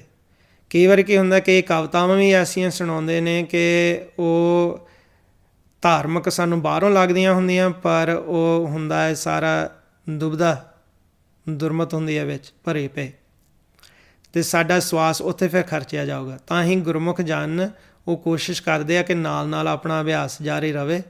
ਗੁਰੂ ਘਰ ਦੇ ਵਿੱਚ ਕੱਚੀ ਬਾਣੀ ਉੱਦਾਂ ਇਤਿਹਾਸ ਸੁਣਾਉਣ ਨੂੰ ਪ੍ਰਵਾਨ ਆ। ਕਈ ਵਾਰੀ ਹੁਣ ਗੁਰਮੁਖ ਜਨ ਜਿਵੇਂ ਉਹ ਚਾਹੁੰਦੇ ਆ ਕਿ ਗੁਰਸਿੱਖਾਂ ਦੀ, ਪ੍ਰਮਾਤਮਾ ਦੀ, ਗੁਰੂ ਸਾਹਿਬਾਨਾਂ ਦੀ ਉਸਤਤ ਕਰਨੀ, ਅਤੇ ਉਸਤਤ ਕੀਤੀ ਜਾ ਸਕਦੀ, ਤੁਸੀਂ ਗੁਰਬਾਣੀ ਪੜ੍ਹ ਕੇ ਵੀ ਉਸਤਤ ਕਰ ਸਕਦੇ। ਗੁਰਬਾਣੀ ਦੇ ਵਿੱਚ ਅਨੇਕਾਂ ਹੀ ਸ਼ਬਦ ਹੈ ਜਿੱਥੇ ਗੁਰਮੁਖ ਪ੍ਰਥਾਏ ਮਹਾਰਾਜ ਨੇ ਕਿਹਾ ਕਿ ਧੰਨ ਆ ਭਗਤ ਜਨ, ਧੰਨ ਆ ਜਿਹੜੇ ਗੁਰਮੁਖ ਜਨ, ਗੁਰਮੁਖਾਂ ਦੀ ਉਸਤਤ ਕਰਨ ਲਈ। ਜੇ ਚਾਹੁੰਦੇ ਆ ਗੁਰੂ ਸਾਹਿਬ ਗੁਰਬਾਣੀ ਦੀ ਉਸਤਤ ਕਰਨੀ, ਗੁਰਬਾਣੀ ਦੀ ਉਸਤਤ ਦੇ ਵਿੱਚ ਵੀ ਗੁਰਬਾਣੀ ਦੇ ਵਿੱਚ ਹੀ ਸ਼ਬਦ ਆ। ਉਹਦੇ ਨਾਲ ਕੀ ਹੋਊਗਾ ਕਿ ਜੇ ਤੁਸੀਂ ਉਹ ਗਾਉਂਦੇ ਆ ਤਾਂ ਤੁਹਾਡਾ ਜਿਹੜੇ ਸਵਾਸ ਆ ਜਮ੍ਹਾਂ ਵੀ ਹੋਣਗੇ ਨਾਲ। ਜੇ ਅਸੀਂ ਤ੍ਰੈਗੁਣਾਂ ਦੇ ਵਿੱਚ ਹੀ ਗਾਉਂਦੇ ਹਾਂ, ਜੇ ਅਸੀਂ ਸਤੋਗੁਣ ਤੱਕ ਹੀ ਸੀਮਿਤ ਰਹਿ ਜਾਂਦੇ ਹਾਂ, ਤਾਂ ਫਿਰ ਕੀ ਹੁੰਦਾ ਹੈ ਕਿ ਸਾਡੇ ਸਵਾਸ ਇੱਥੇ ਖਰਚੇ ਜਾਂਦੇ ਆ ਅਤੇ ਸਾਨੂੰ ਨਾਮ ਤੱਕ ਉਪੜਨਾ ਮੁਸ਼ਕਿਲ ਹੋ ਜਾਂਦਾ ਹੈ। ਕਈ ਵਾਰੀ ਇੰਡੀਆ ਦੇ ਵਿੱਚ ਲੋਕੀ ਪ੍ਰਚਾਰ ਤਰ੍ਹਾਂ ਤਰ੍ਹਾਂ ਦਾ ਵੱਖ-ਵੱਖ ਜਥੇਬੰਦੀਆਂ ਕਰਦੀਆਂ। ਅਤੇ ਇੱਕ ਐਸਾ ਆ ਵਿਦਵਾਨ ਕਹਿ ਲਓ, ਕੋਈ ਵਿਦਵਾਨ ਤਾਂ ਇੰਨਾ ਹੈ ਨਹੀਂ, ਪਰ ਉਹਨਾਂ ਨੇ ਨਾ ਪਟਿਆਲੇ ਸੰਗਰੂਰ ਰੋਡ 'ਤੇ ਇੱਕ ਆਪਣਾ ਡੇਰਾ ਬਣਾਇਆ ਹੋਇਆ, ਅਤੇ ਉਹ ਪਰਮੇਸ਼ਰ ਦੁਆਰਾ ਉਹਨਾਂ ਨੂੰ ਖਵਾਉਂਦੇ ਆ ਆਪਣੇ ਡੇਰੇ ਨੂੰ। ਅਤੇ ਉਹਨਾਂ ਨੇ ਜਦੋਂ ਕੋਈ ਕੀਰਤਨ ਕਰਨਾ, ਕਈ ਵਾਰੀ ਉਹ ਵਿੱਚ ਕਵਿਤਾਵਾਂ ਹੀ ਬੋਲਣ ਲੱਗ ਪੈਂਦੇ, ਜਿਵੇਂ ਕਿ ਉਹਨਾਂ ਨੇ ਇੱਕ ਵਾਰੀ ਬੋਲਿਆ 3-4 ਦੇ ਦਿਓ ਜਵਾਬ ਜਥੇਦਾਰ ਜੀ, ਬਹੁਤ ਲੰਬੀ ਸਾਰੀ ਇਹਦਾ ਕਵਿਤਾ ਬੋਲੀ। ਕਵਿਤਾ ਜਿਹੜੀ ਉਹ ਬੋਲੀ, ਉਹਦੇ ਵਿੱਚ ਉਹ ਸਾਰੇ ਜਿਹੜੇ ਸੁਣਨ ਵਾਲੇ ਅਤੇ ਉਹ ਆਪ ਗਾਉਣ ਵਾਲਾ, ਉਹ ਪੂਰੀ ਦੀ ਪੂਰੀ ਕਵਿਤਾ ਸਾਰਿਆਂ ਨੂੰ ਸੁਣਾਈ ਗਿਆ, ਅਤੇ ਉਹਦੇ ਵਿੱਚ ਦੁਬਦਾ ਹੈ ਅਗਲਿਆਂ ਦੇ ਸਵਾਸ ਜਿਹੜੇ ਆ ਤਮੋਗੁਣ 'ਤੇ। ਇੱਦਾਂ ਹੀ ਜਿਹੜਾ ਜੀਵ ਵਿਚਾਰ ਨਹੀਂ ਕਰਦਾ ਨਾ ਕਿ ਮੈਂ ਕੀ ਸੁਣ ਰਿਹਾ ਹਾਂ, ਕੀ ਮੈਂ ਬੋਲ ਰਿਹਾ, ਕੀ ਮੈਂ ਗਾ ਰਿਹਾ ਹਾਂ, ਉਹਨੂੰ ਆਪਣਾ ਭੇਦ ਨਹੀਂ ਕਿ ਮੈਂ ਜਾਣਾ ਕਿੱਥੇ ਆ, ਉਹ ਚੌਥੇ ਪਦ ਵਿੱਚ ਪ੍ਰਵੇਸ਼ ਨਹੀਂ ਹੋ ਸਕਦਾ। ਇੱਦਾਂ ਹੀ ਮਹਾਰਾਜ ਨੇ ਫਿਰ ਸਾਨੂੰ ਸਮਝਾ ਦਿੱਤਾ ਕਿ ਜਦੋਂ ਅਸੀਂ ਗੁਰਬਾਣੀ ਨਾਲ ਜੁੜਦੇ ਹਾਂ ਅਤੇ ਅਸੀਂ ਨਾਮ ਨਾਲ ਜੁੜਦੇ ਹਾਂ, ਸਾਡਾ ਜਿਹੜਾ ਮਨ ਆ ਉਹ ਆਪਣੇ ਘਰ ਨੂੰ ਜਾਂਦਾ। ਇੱਦਾਂ ਹੀ ਇੱਥੇ ਗੁਰਮੁਖਾਂ ਨੇ ਹੁਣ ਸਵਾਲ ਪੁੱਛਿਆ ਕਾਮੈਂਟਸ ਦੇ ਵਿੱਚ, ਕਹਿੰਦੇ ਵਾਹਿਗੁਰੂ ਜੀ, ਇਨ ਰੈਫਰੈਂਸ ਟੂ ਦ ਸ਼ਬਦ ਕਲਯੁਗ ਮੇਂ ਕੀਰਤਨ ਪ੍ਰਧਾਨਾ, is it possible to attain naam through kirtan alone? Yes, ਨਾਮ ਦੀ ਪ੍ਰਾਪਤੀ ਕੀਰਤਨ ਰਾਹੀਂ, ਕੀਰਤੀ ਅਸਲ ਵਿੱਚ ਕਹਿ ਦਿੱਤਾ ਹੈ ਉਸਤਤ ਕਰਨ ਨੂੰ, ਉਸ ਦੇ ਰਾਹੀਂ ਤੁਸੀਂ ਪ੍ਰਾਪਤ ਕਰ ਸਕਦੇ ਆ ਨਾਮ ਨੂੰ, ਪਰ ਤੁਹਾਡਾ ਧਿਆਨ ਜਿਹੜਾ ਆ ਉਹ ਸ਼ਬਦ ਵਿੱਚ ਹੋਣਾ ਚਾਹੀਦਾ, ਚੌਥੇ ਪਦ ਦੇ ਵਿੱਚ ਸਵਾਸ ਜਮ੍ਹਾਂ ਹੋਣ। ਮਹਾਰਾਜ ਨੇ ਦੱਸਿਆ ਹੈ ਕਲਯੁਗ ਦੇ ਵਿੱਚ ਕੀਰਤਨ ਨੂੰ ਪ੍ਰਧਾਨਗੀ ਦਿੱਤੀ, ਪਰ ਉਹ ਕਿਸ ਤਰੀਕੇ ਨਾਲ ਕੀਰਤਨ ਕੀਤਾ ਜਾਂਦਾ ਮਹਾਰਾਜ ਦੱਸਦੇ ਨੇ ਸਾਨੂੰ ਗੁਰਬਾਣੀ ਵਿੱਚ।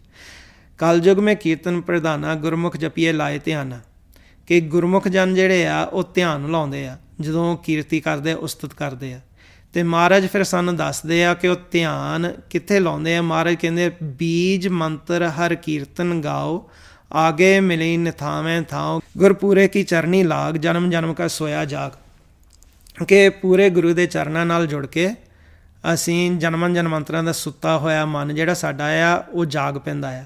ਫਿਰ ਮਹਾਰਾਜ ਨੇ ਤਾਂ ਦੱਸਿਆ ਸਾਨੂੰ ਕਿ ਜਦੋਂ ਅਸੀਂ ਕੀਰਤਨ ਵੀ ਕਰਨਾ ਆ, ਜੇ ਅਸੀਂ ਪੂਰੀ ਤਰ੍ਹਾਂ ਅਭਿਆਸ ਕਰਦੇ ਹਾਂ ਅੰਦਰੋਂ, ਜਦੋਂ ਅਸੀਂ ਨਾਮ ਨੂੰ ਸੁਣਦੇ ਹਾਂ ਨਾ, ਅਨਹਦ ਬਾਣੀ ਨੂੰ ਸੁਣਦੇ ਹਾਂ, ਉਸ ਦੇ ਵਿੱਚ ਧਿਆਨ ਲਾ ਕੇ ਤੁਸੀਂ ਫਿਰ ਉਸਤਤ ਕਰਨੀ ਆ ਪ੍ਰਮਾਤਮਾ ਦੀ। ਅਤੇ ਉਹ ਕੀਰਤਨ ਕਰਨਾ ਹੈ, ਭਾਵੇਂ ਸਾਜਨ ਦੇ ਨਾਲ ਤੁਸੀਂ ਕਰ ਰਹੇ ਆ, ਤੁਸੀਂ ਗੁਰਬਾਣੀ ਵੀ ਬੋਲ ਰਹੇ ਆ, ਅਤੇ ਜਦੋਂ ਤੁਸੀਂ ਅਨਹਦ ਸ਼ਬਦਾਂ ਦੇ ਵਿੱਚ ਧਿਆਨ ਲਾ ਕੇ ਇਹਦਾ ਕੀਰਤਨ ਕਰੋਗੇ, ਤੁਹਾਡਾ ਕੀਰਤਨ ਕੀਤਾ ਹੋਇਆ ਆਮ ਕਿਸੇ ਕੀਰਤਨੀ ਨਾਲੋਂ ਵੱਖਰਾ ਹੋਣਾ ਆ। ਤਾਂ ਹੀ ਤੁਸੀਂ ਸੁਣੋਗੇ ਕਿ ਕਈ ਵਾਰੀ ਕੀ ਹੁੰਦਾ ਸੀਗਾ ਕਿ ਪੁਰਾਣੇ ਸਮੇਂ ਦੇ ਵਿੱਚ ਕਈ ਰਾਗੀ ਐਸੇ ਸਨ ਕਿ ਉਹਨਾਂ ਨੇ ਰਾਗ ਅਲਾਪ ਕਰਨਾ ਅਤੇ ਉਹ ਮੀਂਹ ਪਵਾ ਦਿੰਦੇ ਸੀ, ਕਿ ਜਿਵੇਂ ਰਾਗ ਅਲਾਪ ਕਰਦੇ ਅਤੇ ਸਾਰੇ ਨੂੰ ਖੁਸ਼ਬੂ ਆਉਣ ਲੱਗ ਪੈਂਦੀ ਸੀ ਸੰਗਤ ਵਿੱਚ। ਐਸੇ ਗੁਰਮੁਖ ਜਨ ਕਈ ਵਾਰੀ ਹੁੰਦਾ ਹੈ ਕਿ ਉਹਨਾਂ ਦੇ ਨਾਮ ਨਾਲ ਅੰਦਰੋਂ ਜਦੋਂ ਸੁਰਤੀ ਜੁੜਦੀ ਆ, ਉਹਨਾਂ ਦਾ ਕੀਰਤਨ ਕੀਤਾ ਹੋਇਆ ਉਹ ਆਮ ਨਾਲੋਂ ਵੱਖਰਾ ਹੁੰਦਾ ਆ, ਉਹ ਸਾਰਿਆਂ ਦੀ ਸੁਰਤੀ ਨਾਮ ਨਾਲ ਜੋੜ ਦਿੰਦੇ ਆ। ਇੱਦਾਂ ਹੀ ਗੁਰਬਾਣੀ ਨੂੰ ਰਾਗਾਂ ਦੇ ਵਿੱਚ ਲਿਖਿਆ ਹੋਇਆ ਆ। ਹੁਣ ਮਲਾਰ ਰਾਗ ਆ, ਕਈ ਗੁਰਮੁਖ ਜਨ ਇਤਿਹਾਸ ਵਿੱਚ ਹੋਏ ਜਿਨ੍ਹਾਂ ਨੇ ਉਹ ਰਾਗ ਨੂੰ ਗਾਇਨ ਕਰਨਾ, ਗੁਰਬਾਣੀ ਸ਼ਬਦ ਗਾਇਨ ਕਰਨਾ ਉਸ ਰਾਗ ਦੇ ਵਿੱਚ, ਜਿਸ ਰਾਗ ਦੇ ਵਿੱਚ ਮਹਾਰਾਜ ਨੇ ਲਿਖਿਆ ਹੋਇਆ ਸ਼ਬਦ। ਅਤੇ ਕੀ ਹੋਣਾ ਕਿ ਉਹਨਾਂ ਨੇ ਮੀਂਹ ਪਵਾ ਦੇਣਾ, ਕਿਉਂਕਿ ਉਹਨਾਂ ਦੀ ਸੁਰਤੀ ਅੰਦਰੋਂ ਨਾਮ ਨਾਲ ਵੀ ਜੁੜੀ ਹੁੰਦੀ ਅਤੇ ਨਾਲ ਫਿਰ ਉਹ ਗੁਰਬਾਣੀ ਗਾਇਨ ਕਰਦੇ ਆ। ਇਹ ਐਸੇ ਜਿਹੜੇ ਗੁਰਮੁਖ ਆ ਕੋਈ ਵਿਰਲੇ ਹੀ ਹੁੰਦੇ ਆ, ਉਹਨਾਂ ਨੇ ਅਭਿਆਸ ਕੀਤਾ ਹੁੰਦਾ। ਹੁਣ ਉਸ ਕੀਰਤਨ ਨੂੰ ਪ੍ਰਧਾਨਗੀ ਕਲਯੁਗ ਵਿੱਚ ਦਿੱਤੀ ਹੋਈ ਹੈ, ਜਿਸ ਦੇ ਵਿੱਚ ਅਸੀਂ ਨਾਮ ਨਾਲ ਅੰਤਰਗਤ ਜੁੜ ਕੇ ਉਸਤਤ ਕਰਦੇ ਹਾਂ ਪਰਮਾਤਮਾ ਦੀ। ਸ਼ਬਦ ਜਿਹੜਾ ਆ ਗੁਰਬਾਣੀ ਦਾ ਅਸੀਂ ਪੜ੍ਹ ਰਹੇ ਹਾਂ ਅਤੇ ਨਾਲ ਅਸੀਂ ਸੁਰਤੀ ਜੋੜੀ ਹੋਈ ਦੇ ਨਾਮ ਵਿੱਚ। ਤਾਂ ਮਹਾਰਾਜ ਨੇ ਫਿਰ ਸਾਨੂੰ ਦੱਸਿਆ ਹੋਇਆ ਕਿ ਉਂਝ ਤਾਂ ਸਾਰੇ ਹੀ ਗਾਉਂਦੇ ਆ, ਕੋਈ ਗਾਵੈ ਰਾਗੀ ਨਾਦੀ ਬੇਦੀ ਬਹੁ ਭਾਂਤ ਕਰ, ਨਹੀਂ ਹਰ ਹਰ ਭੀਜੈ ਰਾਮ ਰਾਜੇ, ਕਿ ਉਹ ਹਰੀ ਦੇ ਵਿੱਚ ਉਹਨਾਂ ਦਾ ਮਨ ਜਿਹੜਾ ਹੈ ਭਿੱਜਦਾ ਨਹੀਂ, ਸਾਰੇ ਗਾ ਰਹੇ ਆ।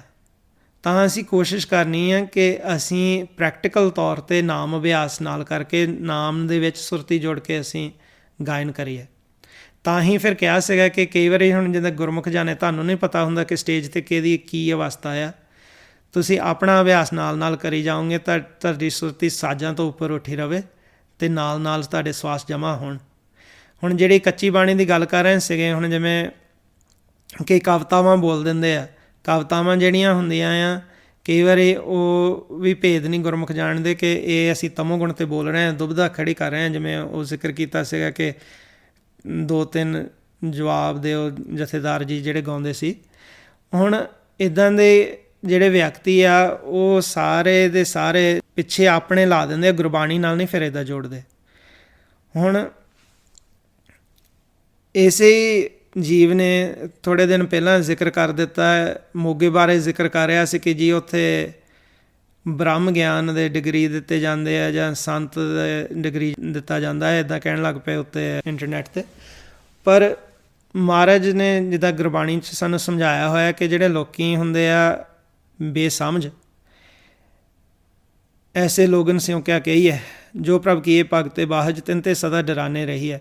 ਇਹ ਵਿਚਾਰੇ ਜੀਵ ਜਿਹੜੇ ਆ ਇਹ ਭਗਤੀ ਤੋਂ ਵਾਂਝੇ ਹੁੰਦੇ ਆ ਅਤੇ ਇਹ ਝੂਠ ਬੋਲਣ ਦੇ ਵਿੱਚ ਕੋਈ ਗੁਰੇਜ਼ ਨਹੀਂ ਕਰਦੇ ਗੁਰੂ ਸਾਹਿਬ ਦੀ ਹਜ਼ੂਰੀ ਦੇ ਵਿੱਚ। ਪਿਤਾ ਜੀ ਨੇ ਕਲੀਅਰ ਕੀਤਾ ਸੀਗਾ ਕਿ ਬ੍ਰਹਮ ਗਿਆਨ ਕੇਂਦਰ ਮੋਗਾ ਰੌਲੀ ਰੋਡ ਜਿਹੜਾ ਗੁਰਦੁਆਰਾ ਹੈ, ਗੁਰਦੁਆਰਾ ਬ੍ਰਾਹਮਣ ਕਚਾ, ਉੱਥੇ ਕੋਈ ਬ੍ਰਹਮ ਗਿਆਨ ਦਾ ਡਿਗਰੀ ਨਹੀਂ ਦਿੱਤਾ ਜਾਂਦਾ, ਨਾ ਸੰਤ ਦਾ ਡਿਗਰੀ ਦਿੱਤਾ ਜਾਂਦਾ ਆ। ਉੱਥੇ ਕੋਰਸ ਹੈਗੇ ਆ 4 ਸਾਲ ਦਾ ਕੋਰਸ ਆ ਕਿ ਜਿਹੜੇ ਗੁਰਮੁਖ ਨੇ ਅਭਿਆਸ ਕਰਕੇ ਗੁਰਬਾਣੀ ਦਾ ਗਿਆਨ ਲਾ ਕੇ ਸੰਤ ਪਦ ਦਾ ਗਿਆਨ ਲੈਣਾ ਹੋਵੇ ਕਿ ਸੰਤ ਜਿਹੜਾ ਮਾਨਿਆ ਉਹ ਕਿੱਥੇ ਤੱਕ ਪਹੁੰਚ ਕੇ ਸੰਤ ਗੁਰਮੁਖ ਜਿਹੜਾ ਜਾਣਿਆ ਉਹ ਕਿੱਥੇ ਸੰਤ ਵਸਦਾ ਆ, ਉਹਦਾ ਗਿਆਨ ਲੈਣ ਵਾਸਤੇ। ਫਿਰ ਹੈਗਾ ਜਿਹਨੇ 5 ਪਿਆਰਿਆਂ ਤੋਂ ਅੰਮ੍ਰਿਤ ਛਕਿਆ ਹੋਇਆ, ਉਹਨਾਂ ਨੂੰ ਉੱਥੇ ਸਾਲ ਰੱਖ ਕੇ ਅਭਿਆਸ ਕਰਾਇਆ ਜਾਂਦਾ। ਉਹਨਾਂ ਨੂੰ ਸਿਰਫ ਸਰਟੀਫਿਕੇਟ ਇਹ ਦਿੱਤਾ ਜਾਂਦਾ ਹੈ ਕਿ ਇਹਨਾਂ ਨੇ ਸਾਲ ਇੱਥੇ ਰਹਿ ਕੇ ਅਭਿਆਸ ਕੀਤਾ। ਉਹ ਕੋਈ ਕਿਸਮ ਦਾ ਡਿਗਰੀ ਨਹੀਂ ਹੈਗਾ, ਉਹ ਸਿਰਫ ਸਰਟੀਫਿਕੇਟ ਆ। ਦੱਸਿਆ ਜਾਂਦਾ ਕਿ ਇੱਥੇ ਸੱਚ ਨੂੰ, ਪਰਮਾਤਮਾ ਨੂੰ ਦ੍ਰਿੜ ਕੀਤਾ, ਨਾਮ ਦਾ ਅਭਿਆਸ ਕੀਤਾ, ਪੂਰਾ ਸਾਲ ਗੁਰਮੰਤਰ ਨੂੰ ਅਭਿਆਸ ਕੀਤਾ। ਮਕਸਦ ਇਹ ਹੁੰਦਾ ਕਿ ਜਿਨ੍ਹਾਂ ਨੇ ਕੋਰਸ ਉੱਤੇ ਕੀਤਾ ਹੁੰਦਾ ਹੈ ਕਿ ਉਹ ਇੰਨਾ ਅਭਿਆਸ ਕਰ ਲੈਣ ਕਿ ਰੋਮ ਰੋਮ ਵਿੱਚ ਵਸ ਜਾਏ ਗੁਰਮੰਤਰ। ਇਹ ਤਾਂ ਫਿਰ ਉਹਨਾਂ ਦੇ ਆਪਣੇ ਅਭਿਆਸ 'ਤੇ ਹੁੰਦਾ ਹੈ। ਤਾਂ ਅਸੀਂ ਕੁਝ ਕੁ ਦਿਨ ਪਹਿਲਾਂ ਨਾ ਇਸੇ ਚੈਨਲ 'ਤੇ ਪਿਤਾ ਜੀ ਦੇ ਜਿਹੜੇ ਇਹਨਾਂ ਸਵਾਲਾਂ ਦੇ ਜਵਾਬ ਆ, ਜਿਹੜੇ ਲੋਕ ਅਫਵਾਹਾਂ ਫੈਲਾਉਂਦੇ ਆ, ਉਹਦੇ ਜਵਾਬ ਜੋ ਉਹਨਾਂ ਦੇ ਜਵਾਬ ਜਿਹੜੇ ਪਿਤਾ ਜੀ ਨੇ ਦਿੱਤੇ ਸੀ ਉਹ ਸਾਰੇ ਅਸੀਂ ਉੱਤੇ ਇੰਟਰਨੈਟ 'ਤੇ ਪਾ ਦਿੱਤੇ ਆ ਕਿ ਲੋਕ ਆਪ ਸੁਣ ਸਕਣ। ਕਿਉਂਕਿ ਜਿਹੜੇ ਲੋਕ ਈਰਖਾ ਕਰਦੇ ਆ, ਪ੍ਰਚਾਰਕ ਜਾਂ ਅਨਾੜੀ ਅਸੰਤ ਲੋਕ ਨੇ, ਜੇ ਇਹਨਾਂ ਨੂੰ ਗਿਆਨ ਨਹੀਂ ਹੈਗਾ ਇਸ ਪਾਸੇ ਦਾ, ਬ੍ਰਹਮ ਦਾ, ਆਪ ਭਗਤੀ ਕਰਦੇ ਨਹੀਂ, ਉਹ ਬਹੁਤ ਛੇਤੀ ਇੱਦਾਂ ਦੀਆਂ ਗੱਲਾਂ ਫੈਲਾ ਦਿੰਦੇ ਆ ਕਿ ਜੀ ਉੱਥੇ ਡਿਗਰੀ ਦਿੱਤੇ ਜਾਂਦੇ ਆ ਬ੍ਰਹਮ ਗਿਆਨ ਦੇ। ਕੋਈ ਉੱਥੇ ਡਿਗਰੀ ਨਹੀਂ ਦਿੱਤਾ ਜਾਂਦਾ ਅਤੇ ਨਾ ਹੀ ਕੋਈ ਸੰਤ ਦਾ ਡਿਗਰੀ ਦਿੱਤਾ ਜਾਂਦਾ। ਉੱਥੇ ਸਿਰਫ ਸਰਟੀਫਿਕੇਟ ਆ, ਕੋਰਸ ਆ ਗੁਰਮਤਿ ਦੇ, ਜਿਸ ਦੁਆਰਾ ਫਿਰ ਜਿਹੜਾ ਜਗਿਆਸੂ ਉੱਥੇ ਅਭਿਆਸ ਕਰਦਾ ਆ ਉਹ ਪ੍ਰਚਾਰਕ ਬਣਦਾ ਆ। ਅਤੇ ਜਦੋਂ ਉਹਨਾਂ ਨੇ ਸਟੇਜ 'ਤੇ ਜਾਣਾ ਹੁੰਦਾ ਕਿਤੇ ਪ੍ਰਚਾਰ ਕਰਨ ਵਾਸਤੇ, ਉਹ ਕੀ ਕਰਦੇ ਆ, ਪ੍ਰਚਾਰ ਕਰਦੇ ਆ। ਅਤੇ ਕਈ ਸਟੇਜਾਂ ਵਾਲੇ ਜਿਹੜੇ ਗੁਰਦੁਆਰੇ ਵਾਲੇ ਆ ਉਹ ਮੰਗ ਲੈਂਦੇ ਕਿ ਤੁਸੀਂ ਦੱਸੋ ਕਿ ਸਾਨੂੰ ਦਿਖਾਓ ਕਿ ਤੁਸੀਂ ਸਿੱਖਿਆ ਕਿੱਥੋਂ ਲਈ ਆ। ਫਿਰ ਅਗਲਾ ਜਿਹੜਾ ਪ੍ਰਚਾਰਕ ਉੱਥੋਂ ਜਾਂਦਾ ਆ ਗੁਰਦੁਆਰਾ ਸਾਹਿਬ ਵੱਲੋਂ, ਉਹ ਸਰਟੀਫਿਕੇਟ ਦਿਖਾ ਦਿੰਦਾ ਕਿ ਮੈਂ ਬ੍ਰਹਮ ਗਿਆਨ ਕੇਂਦਰ ਮੋਗਾ ਵਿਖੇ ਸਿੱਖਿਆ ਹਾਸਲ ਕੀਤੀ ਸੀ। ਤਾਂ ਫਿਰ ਉਹਨਾਂ ਨੂੰ ਸਟੇਜ 'ਤੇ ਅਲਾਓ ਕਰਦੇ ਆ ਪ੍ਰਚਾਰ ਕਰਨਾ। ਇਹ ਸੇਮ ਆ ਜਿਵੇਂ ਤੁਸੀਂ ਦੇਖੋਗੇ ਕਿ ਗੁਰਮਤਿ ਮਿਸ਼ਨਰੀ ਕਾਲਜ ਆ, ਉਹ ਵੀ ਦਿੰਦੇ ਆ ਸਰਟੀਫਿਕੇਟ ਆਪਣੇ ਕੋਰਸਾਂ ਲਈ। ਕਈ ਨਿਹੰਗ ਜਥੇਬੰਦੀਆਂ ਉਹ ਵੀ ਕੋਈ ਨਾ ਕੋਈ ਉਹਨਾਂ ਦੇ ਸ਼ਨਾਖਤੀ ਕਾਰਡ ਹੁੰਦਾ ਆ ਕਿ ਜਥੇਬੰਦੀ ਦਾ ਮੈਂਬਰ ਆ। ਇਹ ਸਿਰਫ ਪ੍ਰਚਾਰ ਵਾਸਤੇ ਹੀ ਹੈ ਜਿਹੜੇ ਸਰਟੀਫਿਕੇਟ ਉੱਥੇ ਦਿੱਤਾ ਜਾਂਦਾ। ਪਰ ਲੋਕ ਜਿਹੜੇ ਆ ਝੂਠ ਬੋਲੀ ਜਾਂਦੇ ਗੁਰੂ ਸਾਹਿਬ ਦੀ ਹਜ਼ੂਰੀ ਦੇ ਵਿੱਚ। ਪਰ ਕਹੀਏ ਕਿ ਜਿਨ੍ਹਾਂ ਨੇ ਆਪ ਹੀ ਮੂੰਹੋਂ ਕਹਿ ਦਿੰਦੇ ਆ ਕਿ 14 ਸਾਲ ਪੰਥ ਨਾਲ ਠੱਗੀ ਕੀਤੀ ਆ ਸੰਤ ਬਣ ਕੇ, ਅਤੇ ਫਿਰ ਬਾਅਦ 'ਚ ਭੇਸ ਬਦਲ ਕੇ ਹੋਰ ਕੁਛ ਬਣ ਜਾਂਦੇ ਆ, ਉਹ ਐਸੇ ਲੋਕ ਜਿਹੜੇ ਆ ਉਹ ਗੁਰੂ ਸਾਹਿਬ ਦੀ ਹਜ਼ੂਰੀ ਦੇ ਵਿੱਚ ਇਹਨਾਂ ਨੂੰ ਝੂਠ ਬੋਲਣ ਦਾ ਵਾਲਾ ਵੱਡੀ ਗੱਲ ਨਹੀਂ ਲੱਗਦੀ। ਤਾਂ ਹੀ ਮਹਾਰਾਜ ਨੇ ਸਾਨੂੰ ਸਮਝਾ ਦਿੱਤਾ ਹੈ ਕਿ ਅਸੀਂ ਕੋਸ਼ਿਸ਼ ਇਹ ਕਰਨੀ ਆ ਕਿ ਅਸੀਂ ਆਪਣਾ ਜਿਹੜਾ ਮਨ ਆ ਇਸ ਤ੍ਰਿਲੋਕੀ ਤੋਂ ਤ੍ਰੈਗੁਣਾ ਤੋਂ ਉੱਪਰ ਉਠਾਈਏ ਇਸ ਤਰੀਕੇ ਦੇ ਨਾਲ ਕਿ ਸਾਡੇ ਜਿਹੜੇ ਸਵਾਸ ਆ ਵੱਧ ਤੋਂ ਵੱਧ ਜਮ੍ਹਾਂ ਹੋਣ। ਜਿੰਨੇ ਜ਼ਿਆਦਾ ਅਸੀਂ ਸਵਾਸ ਜਮ੍ਹਾਂ ਕਰਾਂਗੇ ਉਨੀ ਸਾਨੂੰ ਜ਼ਿਆਦਾ ਖੁਰਾਕ ਮਿਲੂਗੀ। ਅਤੇ ਇੱਕ ਹੋਰ ਭੇਦ ਵਾਲੀ ਗੱਲ ਇਹ ਆ ਕਿ ਕਈ ਗੁਰਮੁਖ ਜਨ ਜਦੋਂ ਸਹਿਜ ਵਿੱਚ ਚਲੇ ਜਾਂਦੇ ਆ ਅਤੇ ਇਹ ਸੁੰਨ ਹੋ ਗਿਆ ਹੁੰਦਾ ਸਰੀਰ, ਮਨ ਜਾਗਦਾ ਹੈ। ਕਈ ਵਾਰੀ ਕਈ ਗੁਰਮੁਖ ਕੀ ਕਰਦੇ ਆ, ਉਹ ਅੱਵਲ ਤਾਂ ਜਿੰਨਾ ਚਿਰ ਤੁਸੀਂ ਪ੍ਰਕਾਸ਼ ਤੱਕ ਪਹੁੰਚਦੇ ਨਹੀਂ ਕੋਸ਼ਿਸ਼ ਨਹੀਂ ਕਰਨੀ, ਪਰ ਕਈ ਸੂਖਮ ਆਕਾਰ ਲੈ ਕੇ ਇੱਥੇ ਸੁਨ ਮੰਡਲ ਵਿੱਚ ਵਿਚਰਦੇ ਆ। ਅਤੇ ਤੁਸੀਂ ਉਨਾ ਕੀ ਵਿਚਰ ਸਕਦੇ ਆ ਕਿ ਜਿੰਨੇ ਤੁਸੀਂ ਸਵਾਸ ਜਮ੍ਹਾਂ ਕੀਤੇ ਆ। ਜੇ ਤੁਸੀਂ ਪ੍ਰਕਾਸ਼ ਤੋਂ ਪਹਿਲਾਂ ਜਾਓਗੇ ਬਾਹਰ, ਉਹ ਫਿਰ ਜਿੰਨਾ ਤੁਸੀਂ ਸਵਾਸ ਜਮ੍ਹਾਂ ਕੀਤੇ ਉਨੀ ਕੁ ਦੂਰ ਤੁਸੀਂ ਜਾ ਸਕਦੇ ਆਪਣਾ ਸੂਖਮ ਆਕਾਰ ਲੈ ਕੇ। ਅਤੇ ਉਹ ਫਿਰ ਸਵਾਸ ਤੁਹਾਡੇ, ਜਿੱਦਾਂ ਅਸੀਂ ਗੱਡੀ ਦੇ ਵਿੱਚ ਗੈਸ ਪਾਉਂਦੇ ਹਾਂ, ਗੈਸ ਜਿੱਥੇ ਜਾ ਕੇ ਖਤਮ ਹੋ ਜਾਣਾ ਗੱਡੀ ਨੇ ਖੜ੍ਹ ਜਾਣਾ। ਇੱਦਾਂ ਹੀ ਜਿਹੜੇ ਸੂਖਮਕਾਰ ਉਨੀ ਕੁ ਦੂਰ ਜਾ ਸਕਦਾ ਜਿੰਨੇ ਕੁ ਅਸੀਂ ਸਵਾਸ ਜਮ੍ਹਾਂ ਕੀਤੇ ਆ। ਤਾਂ ਅਸੀਂ ਕੋਸ਼ਿਸ਼ ਕਰਨੀ ਹੁੰਦੀ ਕਿ ਵੱਧ ਤੋਂ ਵੱਧ ਸਵਾਸ ਜਮ੍ਹਾਂ ਕੀਤੇ ਜਾਣ। ਜਦੋਂ ਅਸੀਂ ਸਵਾਸ ਜਮ੍ਹਾਂ ਕਰਦੇ ਹਾਂ ਅਤੇ ਉਹ ਫਿਰ ਸਾਨੂੰ ਉਹਦੀ ਖੁਰਾਕ ਮਿਲਦੀ ਹੈ, ਸੂਖਮ ਆਕਾਰ ਰਾਹੀਂ ਅਸੀਂ ਦੂਰ ਜਾ ਸਕਦੇ। ਤਾਂ ਉੱਦਾਂ ਪਿਤਾ ਜੀ ਕਹਿੰਦੇ ਸੀਗੇ ਕਿ ਕੋਸ਼ਿਸ਼ ਕਰਿਆ ਕਰੋ ਕਿ ਸੂਖਮ ਨੂੰ ਬਾਹਰ ਨਹੀਂ ਕੱਢਣਾ ਜਿੰਨਾ ਚਿਰ ਤੱਕ ਪ੍ਰਕਾਸ਼ ਨਾ ਹੋ ਜਾਏ। ਕਿਉਂਕਿ ਜਦੋਂ ਅਸੀਂ ਪ੍ਰਕਾਸ਼ ਮਹਿਲ ਵਿੱਚ ਚਲੇ ਜਾਂਦੇ ਹਾਂ, ਸੱਚ ਵਿੱਚ, ਪ੍ਰਕਾਸ਼ ਵਿੱਚ ਸਮਾ ਜਾਂਦੇ ਆ, ਜੀਵਨ ਮੁਕਤ ਸਦੀਵੀ ਹੋ ਜਾਂਦੇ ਆ, ਉਹ ਤੋਂ ਬਾਅਦ ਅਸੀਂ ਜਾਈਏ ਤਾਂ ਉਹ ਫਿਰ ਸਮਝਿਆ ਜਾਂਦਾ ਕਿ ਸਾਂਝੇ ਘਰ ਦੇ ਵਿੱਚ ਅਸੀਂ ਆਪਣੇ ਪਿਤਾ ਨਾਲ ਵੱਸ ਰਹੇ ਹਾਂ। ਉੱਥੇ ਵਾਲਾ ਫਿਰ ਹਿਸਾਬ ਕਿਤਾਬ ਨਹੀਂ ਕੀਤਾ ਜਾਂਦਾ। ਜਦੋਂ ਅਸੀਂ ਪਹਿਲਾਂ ਸੂਖਮ ਕੱਢਦੇ ਹਾਂ ਅਤੇ ਅਸੀਂ ਉਨੀ ਕੁ ਦੂਰ ਜਾ ਸਕਦੇ ਜਿੱਥੇ ਤੱਕ ਅਸੀਂ ਸਵਾਸ ਜਮ੍ਹਾਂ ਕੀਤੇ ਹੁੰਦੇ ਆ। ਬਾਕੀ ਲੋਕ ਜਿਹੜੇ ਇੱਦਾਂ ਨਿੰਦਿਆ ਚੁਗਲੀ ਗੁਰੂ ਸਾਹਿਬ ਦੀ ਹਜ਼ੂਰੀ ਦੇ ਵਿੱਚ ਹੀ ਕਰਦੇ ਰਹਿੰਦੇ ਆ। ਮਹਾਰਾਜ ਨੇ ਸਾਨੂੰ ਸਮਝਾ ਦਿੱਤਾ ਕਿ ਉਹਨਾਂ ਦੀ ਹਾਲਤ ਇਹ ਆ, ਹਰ ਜਸ ਸੁਣੇ ਨਾ ਹਰ ਗੁਣ ਗਾਵੇ, ਬਾਤਨ ਹੀ ਅਸਮਾਨ ਗਿਰਾਵੇ। ਕਿ ਉਹ ਹਰੀ ਦਾ ਜਸ ਨਹੀਂ ਸੁਣਦੇ, ਨਾ ਹਰੀ ਦੇ ਗੁਣ ਗਾਉਂਦੇ ਆ। ਉਹ ਤ੍ਰੈ ਗੁਣਾਂ ਦੇ ਵਿੱਚ ਹੀ ਗਾਉਂਦੇ ਆ। ਉਹ ਤ੍ਰੈ ਗੁਣਾਂ ਦੇ ਵਿੱਚ ਗਾਉਂਦੇ ਆ। ਉਹਨਾਂ ਦਾ ਪ੍ਰਮਾਤਮਾ ਨਾਲ ਕੁਛ ਨਹੀਂ ਹੈਗਾ। ਉਹ ਕਦੇ ਕਹਿ ਦਿੰਦੇ ਆ ਕਿ ਕੁਦਰਤ ਨੂੰ ਰੱਬ ਕਹਿ ਦਿੱਤਾ ਆ, ਕਦੇ ਕਹਿ ਦਿੰਦੇ ਆ ਕਿ ਕੁਦਰਤ ਹੀ ਰੱਬ ਆ, ਫਿਰ ਕਹਿ ਦਿੰਦੇ ਆ ਕੁਦਰਤ, ਅਸੀਂ ਇਹ ਨਹੀਂ ਕਹਿੰਦੇ, ਕਹਿ ਦਿੰਦੇ ਆ ਕੁਦਰਤ ਵੀ ਰੱਬ ਆ। ਉਹਨਾਂ ਨੂੰ ਕੁਦਰਤ ਬਾਰੇ, ਪ੍ਰਮਾਤਮਾ ਬਾਰੇ, ਨਾਮ ਬਾਰੇ ਕੋਈ ਭੇਦ ਨਹੀਂ ਹੁੰਦਾ। ਉਹ ਬਦਲਦੇ ਹੀ ਰਹਿੰਦੇ ਆ। ਹਰ ਜਸ ਸੁਣੇ ਨਾ ਹਰ ਗੁਣ ਗਾਵੇ, ਬਾਤਨ ਹੀ ਅਸਮਾਨ ਗਿਰਾਵੇ। ਵੱਡੀਆਂ ਵੱਡੀਆਂ ਗੱਲਾਂ ਕਰਨਗੇ, ਲੋਕਾਂ ਨੂੰ ਮੋਟੀਵੇਟ ਕਰਨ ਲਈ। ਉਹ ਵਿਚਾਰੇ ਆਪ ਤਵਾਜ਼ਾ ਆਪਣਾ ਰੱਖ ਨਹੀਂ ਸਕਦੇ ਸਟੇਜ 'ਤੇ, ਕਿਉਂਕਿ ਉਹ ਚਾਹੁੰਦੇ ਆ ਕਿ ਸਾਡੇ ਚੇਲੇ ਰੱਖਣ। ਅਤੇ ਮਹਾਰਾਜ ਕਹਿੰਦੇ ਆ, ਐਸੇ ਲੋਗਨ ਸਿਉਂ ਕਿਆ ਕਹੀ ਹੈ, ਜੋ ਪ੍ਰਭ ਕੀਏ ਭਗਤੇ ਬਾਹਜ ਤਿੰਨ ਤੇ ਸਦਾ ਡਰਾਨੇ ਰਹੀ ਹੈ ਰਹਾਓ। ਕਹਿੰਦੇ ਕਿ ਜਿਹੜੇ ਭਗਤੀ ਨਹੀਂ ਕਰਦੇ ਉਹਨਾਂ ਤੋਂ ਸਮਾਂ ਡਰ ਕੇ ਹੀ ਰਹਿਣਾ ਚਾਹੀਦਾ ਪਾਸੇ, ਕਿਉਂਕਿ ਉਹਨਾਂ ਤੁਹਾਡੇ ਸਵਾਸ ਜਿਹੜੇ ਆ ਉਹ ਫਜ਼ੂਲ ਗਵਾ ਦੇਣੇ ਆ। ਲੋਕਾਂ ਨੂੰ ਕਹਿਣਗੇ ਕਿ ਅਸੀਂ ਮੋਟੀਵੇਟ ਕਰਦੇ ਹਾਂ, ਕੰਮ ਕਰੋ, ਆਪ ਉਹ ਡੱਖਾ ਤੋੜਦੇ ਨਹੀਂ। ਆਪ ਨਾ ਦੇ ਚੁਰੂ ਭਰ ਪਾਣੀ, ਚੁੱਲੀ ਭਰ ਪਾਣੀ ਉਹ ਕਿਸੇ ਨੂੰ ਦੇ ਨਹੀਂ ਸਕਦੇ। ਅਤੇ ਨਿੰਦੇ ਜੇ ਗੰਗਾ ਆਨੀ, ਅਤੇ ਉਹਨਾਂ ਦੀ ਨਿੰਦਿਆ ਕਰਦੇ ਆ ਜਿਨ੍ਹਾਂ ਕੋਲ ਗੰਗਾ ਆਪ ਆਉਂਦੀ ਹੈ। ਗੰਗਾ ਭਗਤਾਂ ਕੋਲ ਹੀ ਆਉਂਦੀ ਹੈ। ਬੈਠਤ ਉਠਤ ਕੁਟਲਤਾ ਚਾਲੇ, ਆਪ ਗਏ ਔਰਨ ਹੂੰ ਕਾਲੇ। ਉਹ ਬਹਿੰਦਿਆਂ ਉੱਠਦਿਆਂ ਉਹ ਕੁਟਲਤਾ ਚੱਲਦੇ ਆ, ਮਤਲਬ ਕਿ ਟੇਢੀਆਂ ਚਾਲਾਂ ਚੱਲਣ ਵਾਲੇ ਆ। ਆਪ ਗਏ ਔਰਨ ਹੂੰ ਕਾਲੇ, ਆਪ ਤਾਂ ਉਹ ਤਬਾਹ ਹੋ ਹੀ ਗਏ ਹੁੰਦੇ ਆ, ਦੂਜਿਆਂ ਨੂੰ ਵੀ ਤਬਾਹ ਕਰਨ ਦੀ ਕੋਸ਼ਿਸ਼ ਕਰ ਰਹੇ ਆ। ਛਾੜ ਕੋ ਚਰਚਾ ਆਨ ਨਾ ਜਾਣੇ, ਅਤੇ ਉਹ ਕੀ ਬਹਿਸ ਤੋਂ ਬਗੈਰ ਉਹਨਾਂ ਨੂੰ ਕੁਛ ਹੋਰ ਤਾਂ ਆਉਂਦਾ ਨਹੀਂ। ਬ੍ਰਹਮਾ ਹੂ ਕੋ ਕਹੇ ਉਹ ਨਾ ਮਾਨੇ, ਬ੍ਰਹਮਾ ਵੀ ਭਾਵੇਂ ਉਹਨਾਂ ਦੇ ਸਾਹਮਣੇ ਪ੍ਰਗਟ ਹੋ ਜਾਏ ਨਾ, ਉਹਨਾਂ ਨੇ ਉਹਦਾ ਵੀ ਕਿਹਾ ਨਹੀਂ ਮੰਨਣਾ। ਕੋਈ ਵੱਡਾ ਹੋਵੇ, ਸਿਆਣਾ ਹੋਵੇ, ਉਹ ਵੀ ਮੂਹਰੇ ਆ ਜਾਏ, ਉਹਨਾਂ ਨੇ ਉਹਦਾ ਕਿਹਾ ਨਹੀਂ ਮੰਨਣਾ। ਕਈਆਂ ਨੇ ਇਹਨਾਂ ਨੂੰ ਕਿਹਾ ਹੋਇਆ, ਇਹਨਾਂ ਨਿੰਦਕਾਂ ਨੂੰ, ਕਿ ਤੁਸੀਂ ਬਹਿ ਕੇ ਗੱਲਬਾਤ ਕਰੋ। ਕਈ ਜਥੇਬੰਦੀਆਂ ਦੇ ਗੁਰਮੁਖਾਂ ਨੇ ਕਿਹਾ ਆ ਕਿ ਤੁਸੀਂ ਬਹਿ ਕੇ ਗੱਲ ਕਰੋ, ਪਰ ਉਹ ਮੂਹਰੇ ਗੱਲ ਨਹੀਂ ਕਰਦੇ, ਕਿਉਂਕਿ ਉਹਨਾਂ ਨੂੰ ਪਤਾ ਆ ਕਿ ਜੇ ਅਸੀਂ ਇਹਨਾਂ ਨਾਲ ਗੱਲਬਾਤ ਕਰ ਲਏ ਅਤੇ ਸਾਨੂੰ ਜਵਾਬ ਨਹੀਂ ਆਉਣਾ ਅਤੇ ਲੋਕ ਸਾਡੇ ਤੋਂ ਟੁੱਟ ਜਾਣੇ। ਕਿਉਂਕਿ ਇਹ ਸਿਰਫ ਪ੍ਰਚਾਰ ਜਿਹੜੇ ਨਿੰਦਕ ਲੋਕ ਆ ਉਹ ਕਰਦੇ ਆ ਕਿ ਆਪਣੀ ਸੋਭਾ ਵਧਾਉਣ ਵਾਸਤੇ। ਉਹਨਾਂ ਨੂੰ ਹੁੰਦਾ ਕਿ ਸਾਡੇ ਨਾਲ ਲੋਕ ਜੁੜਨ, ਉਹ ਗੁਰਬਾਣੀ ਨਾਲ ਨਹੀਂ ਜੋੜਦੇ। ਆਪ ਗਏ ਔਰਨ ਹੂੰ ਖੋਵੇ, ਆਗ ਲਗਾਏ ਮੰਦਰ ਮੈਂ ਸੋਵੇ। ਆਪ ਤਾਂ ਕੁਰਾਹੇ ਪਏ ਹੋਏ ਆ, ਦੂਜਿਆਂ ਨੂੰ ਵੀ ਕੁਰਾਹੇ ਪਾਉਂਦੇ ਆ। ਅਤੇ ਕਹਿੰਦੇ ਕਿ ਉਹਨਾਂ ਦੀ ਹਾਲਤ ਇਹ ਹੁੰਦੀ ਹੈ ਕਿ ਅੱਗ ਲਗਾ ਕੇ ਨਾ ਉਹ ਮੰਦਰ ਵਿੱਚ ਆਰਾਮ ਨਾਲ ਇੱਦਾਂ ਸੁੱਤੇ ਹੁੰਦੇ ਆ, ਕੋਈ ਭੇਦ ਨਹੀਂ ਉਹਨਾਂ ਨੂੰ। ਅਵਰਨ ਹਸਤ ਆਪ ਹੈ ਕਾਨੇ, ਐਸੇ ਲੋਕ ਜਿਹੜੇ ਆ ਦੂਜਿਆਂ 'ਤੇ ਹੱਸਦੇ ਆ ਅਤੇ ਆਪ ਮਾਰੇ ਕਹਿੰਦੇ ਉਹ ਕਾਣੇ ਹੁੰਦੇ ਆ। ਕਾਣੇ ਇਸ ਤਰੀਕੇ ਦੇ ਨਾਲ ਹੈ ਕਿ ਉਹਨਾਂ ਨੂੰ ਗਿਆਨ ਨਹੀਂ ਹੈਗਾ। ਦ੍ਰਿਸ਼ਟਮਾਨ ਦਾ ਗਿਆਨ ਵੀ ਉਹਨਾਂ ਦਾ ਪੂਰਾ ਨਹੀਂ, ਉੱਪਰ ਗਿਆਨ ਦ੍ਰਿਸ਼ਟਮਾਨ ਦਾ ਦੇਈ ਜਾਂਦੇ ਆ ਅਤੇ ਅੰਦਰਲਾ ਤਾਂ ਗਿਆਨ ਬਿਲਕੁਲ ਹੀ ਨਹੀਂ। ਉੱਧਰੋਂ ਪਾਸੋਂ ਫਿਰ ਬਿਲਕੁਲ ਕਾਣੇ ਆ। ਤਿੰਨ ਕੋ ਦੇਖ ਕਬੀਰ ਲਿਜਾਨੇ, ਕਹਿੰਦੇ ਭਗਤ ਕਬੀਰ ਜੀ ਕਿ ਇੱਦਾਂ ਦਿਆਂ ਨੂੰ ਦੇਖ ਕੇ ਨਾ ਸਾਨੂੰ ਤਾਂ ਸੰਗ ਹੀ ਲੱਗਦੀ ਹੈ, ਸ਼ਰਮ ਆਉਂਦੀ ਹੈ। ਸੋ ਮਹਾਰਾਜ ਸਾਡੇ ਸਾਰਿਆਂ 'ਤੇ ਕਿਰਪਾ ਕਰਨ ਕਿ ਸਾਨੂੰ ਆਪਣੇ ਮਾਰਗ 'ਤੇ ਪਾਉਣ, ਸੱਚ ਨਾਲ ਅਸੀਂ ਜੁੜੀਏ, ਨਾਮ ਨਾਲ ਅਸੀਂ ਜੁੜ ਕੇ ਆਪਣੀ ਸੁਰਤੀ ਜਿਹੜੀ ਆ ਉਸ ਦੇ ਵਿੱਚ ਲੀਨ ਕਰਕੇ ਅਸੀਂ ਫਿਰ ਹਮੇਸ਼ਾ ਹੀ ਅਭੇਦ ਹੋ ਜਾਈਏ ਪ੍ਰਮਾਤਮਾ ਦੇ ਵਿੱਚ। ਇੰਨੀਆਂ ਅੱਜ ਬੇਨਤੀਆਂ ਸਨ। ਜੇ ਬੋਲਦਿਆਂ ਹੋਇਆਂ ਕੋਈ ਅੱਖਰ ਵਾਧਾ ਘਾਟਾ ਭੁੱਲ ਚੁੱਕ ਹੋ ਗਿਆ ਹੋਵੇ, ਅਣਜਾਣ ਸਮਝ ਕੇ ਮੁਆਫ ਕਰਨਾ ਜੀ। ਵਾਹਿਗੁਰੂ ਜੀ ਕਾ ਖਾਲਸਾ, ਵਾਹਿਗੁਰੂ ਜੀ ਕੀ ਫਤਿਹ।